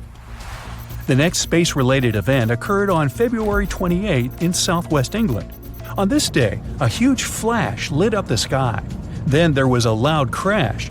Several residents opened the doors of their houses and noticed a black sooty spot on the lawn. They immediately guessed what had happened and reported the discovery to the British Meteorite Observation Network. If you ever find a meteorite, report it to some geological research or space center as soon as possible. The longer a space rock lies on the ground, the faster it loses its value. Rain, dust, snow, wind, scorching sun, all these factors damage the surface of the meteorite. It makes it difficult to study the celestial object. The meteorite found in England looks like coal, but it's way softer and more fragile. It most likely used to contain frozen water. The rock is part of a huge asteroid that plowed through outer space when our solar system hadn't fully formed yet. They found a unique combination of minerals inside the rock. It can help scientists learn more about the origins of the solar system and life on Earth. Now we're heading to Germany, to the small town of Nördlingen. A huge ancient meteorite's hidden here. It's very difficult to notice it unless you know the secret of this town. You're walking along the cozy little streets and looking at the buildings with beautiful architecture. You spend the whole day there and don't find anything that reminds you of a meteorite. To solve the mystery, you need to get out of town. So you climb a high hill and see that the city is located inside a pit. For a long time, locals were sure the house was located in the crater of an extinct volcano. If you look at the houses from a certain angle, you may notice an unusual shining coming from them. In the middle of the 20th century, a group of geologists came here and immediately declared that the crater doesn't look like a volcanic one. The town was built on a huge crater left by a meteorite. The huge celestial body fell here about 15 million years ago. It was so hot that the carbon bubbles inside instantly turned into small diamonds. When people were building this city, they didn't know they were using expensive stones, since the diamonds were hardly visible. The locals never attached importance to the fact that the city walls shine unusually in the sun. Now they believe this place was built from diamonds that had fallen from the sky. Our next stop is in the UK again. This time the rocks are of an earthly origin. The famous Stonehenge. People place circles of rocks here in a certain order. Everyone knows about this archaeological monument, but no one knows the reason for its creation for certain. Another construction built out of mysterious rocks was discovered just 2 miles away. It's called Superhenge. It's bigger, heavier, and takes up more space. Each plate here is 15 feet, which is about the height of 2 floors. Once, the stone stood vertically and formed a huge semicircle. But someone pushed the stones over about 4,500 years ago. It was a college prank. No, not really. That's why they couldn't be detected for a long time. Scientists still can't solve the mystery of Superhenge, but they believe the standing vertical stones were part of some huge monument. Some other amazing rocks are located in the south of Costa Rica. There are big ones, the size of a human, and there are smaller ones, the size of bowling balls. And they all have a perfectly round shape. These giant rocky spheres were created by people. It must have taken years of polishing using stone tools to get the perfect round shape. These balls are incredibly heavy, but can easily roll like a basketball. All the rocks are of a different age. Some of them were created about 2,500 years ago. Most of them are made of molten volcanic magma. Until now, scientists don't know for what purpose these stones were used. They were found in different parts of Costa Rica, near big cities. It's possible that ancient civilizations installed them specifically to show the greatness of local kings. Also, many experts believe the rocks were used as a tool for studying astronomy. The people who knew their purpose of the rocks had disappeared, and the history of the stones was lost along with them. Let's finish our journey with the coolest archaeological find. You're walking through the desert of Peru and climbing a low hill. You look down and notice the surface of the hill is covered with strange lines. You walk far away and see a huge cat on the hill. Such a drawing is called a geoglyph. Its length is around 120 feet, which is about half the size of a Boeing commercial jet. Archaeologists discovered the giant cat in 2020 and found out that it had been created somewhere between 200 and 100 BCE. This huge drawing is part of a mysterious group of different pictures. In addition to the cat, there are other animals, plants, and fantastic figures. All of them were found in the desert of Peru. The kitten was found by chance. Archaeologists didn't see it at first because natural erosion on the hillside had almost erased the silhouette. Name a desert. Let me guess. Sahara? Well, actually, no matter which one you thought of, I'm sure of one thing. It's located somewhere below this line.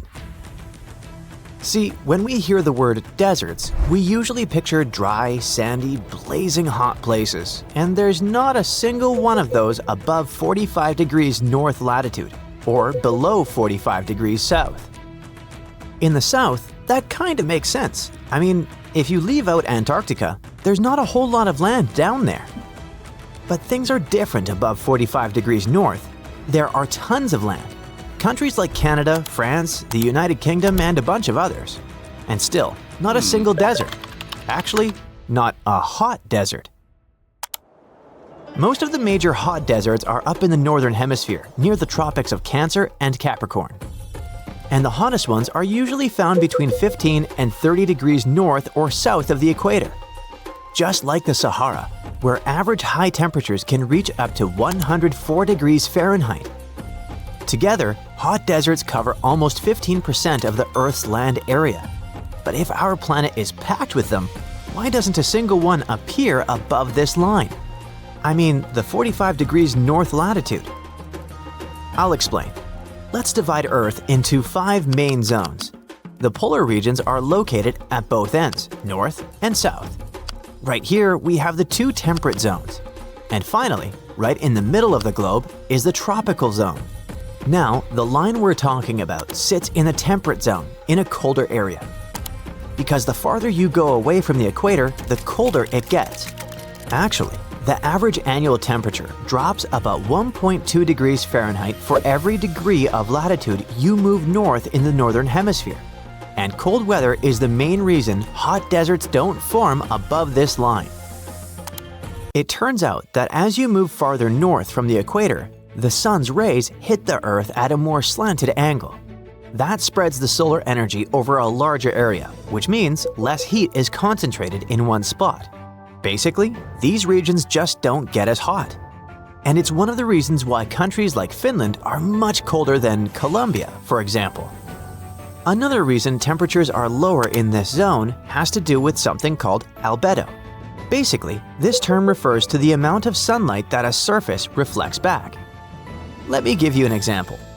Every surface on Earth both reflects and absorbs sunlight, but in different amounts. Take snow, for example. It can reflect up to 90% of the sunlight that hits it and only absorbs about 10%. That's what gives snow a high albedo. And it's totally different with sand, which has a lower albedo. In places like the Kalahari Desert, down in southern Africa, it's about a 50-50 situation.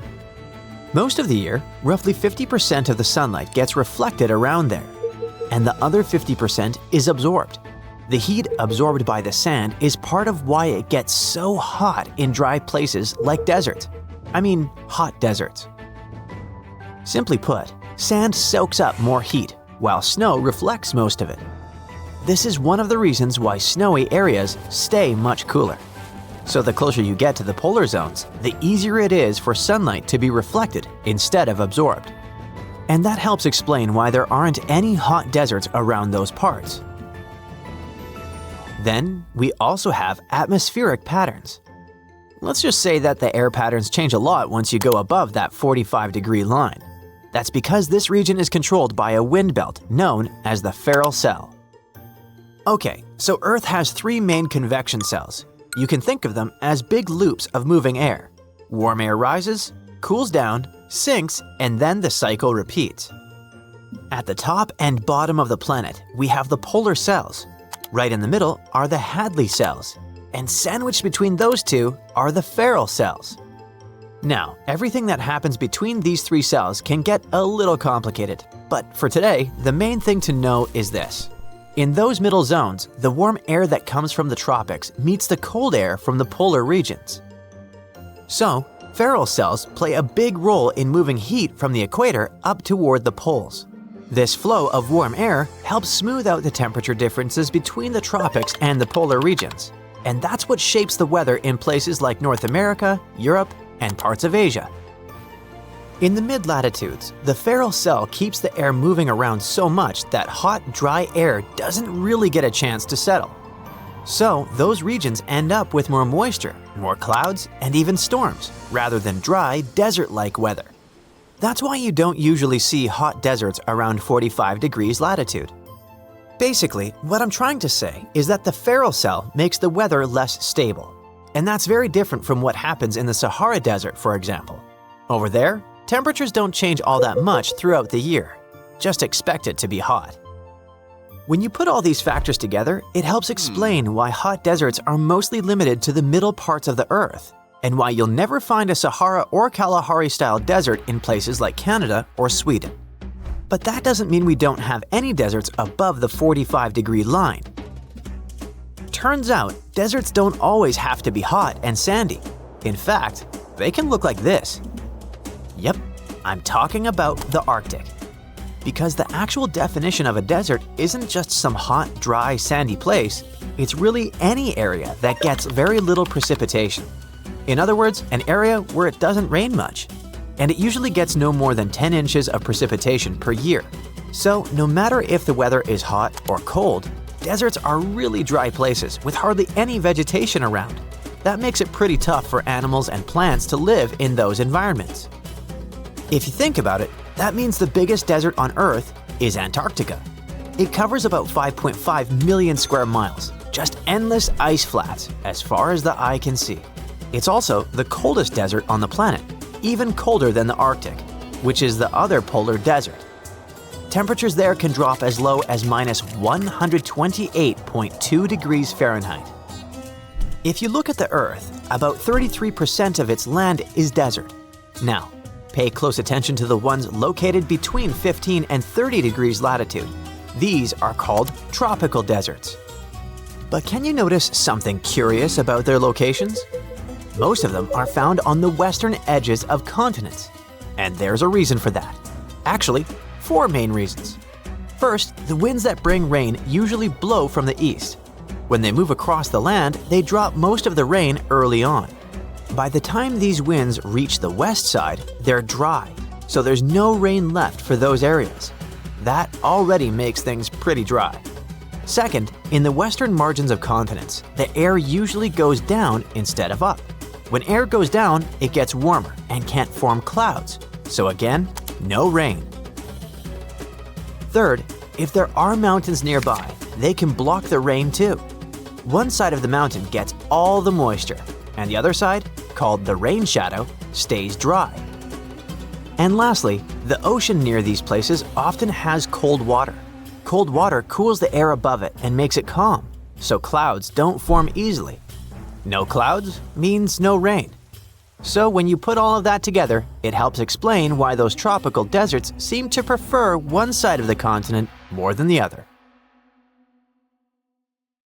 That's it for today. So hey, if you pacified your curiosity, then give the video a like and share it with your friends. Or if you want more, just click on these videos and stay on the bright side.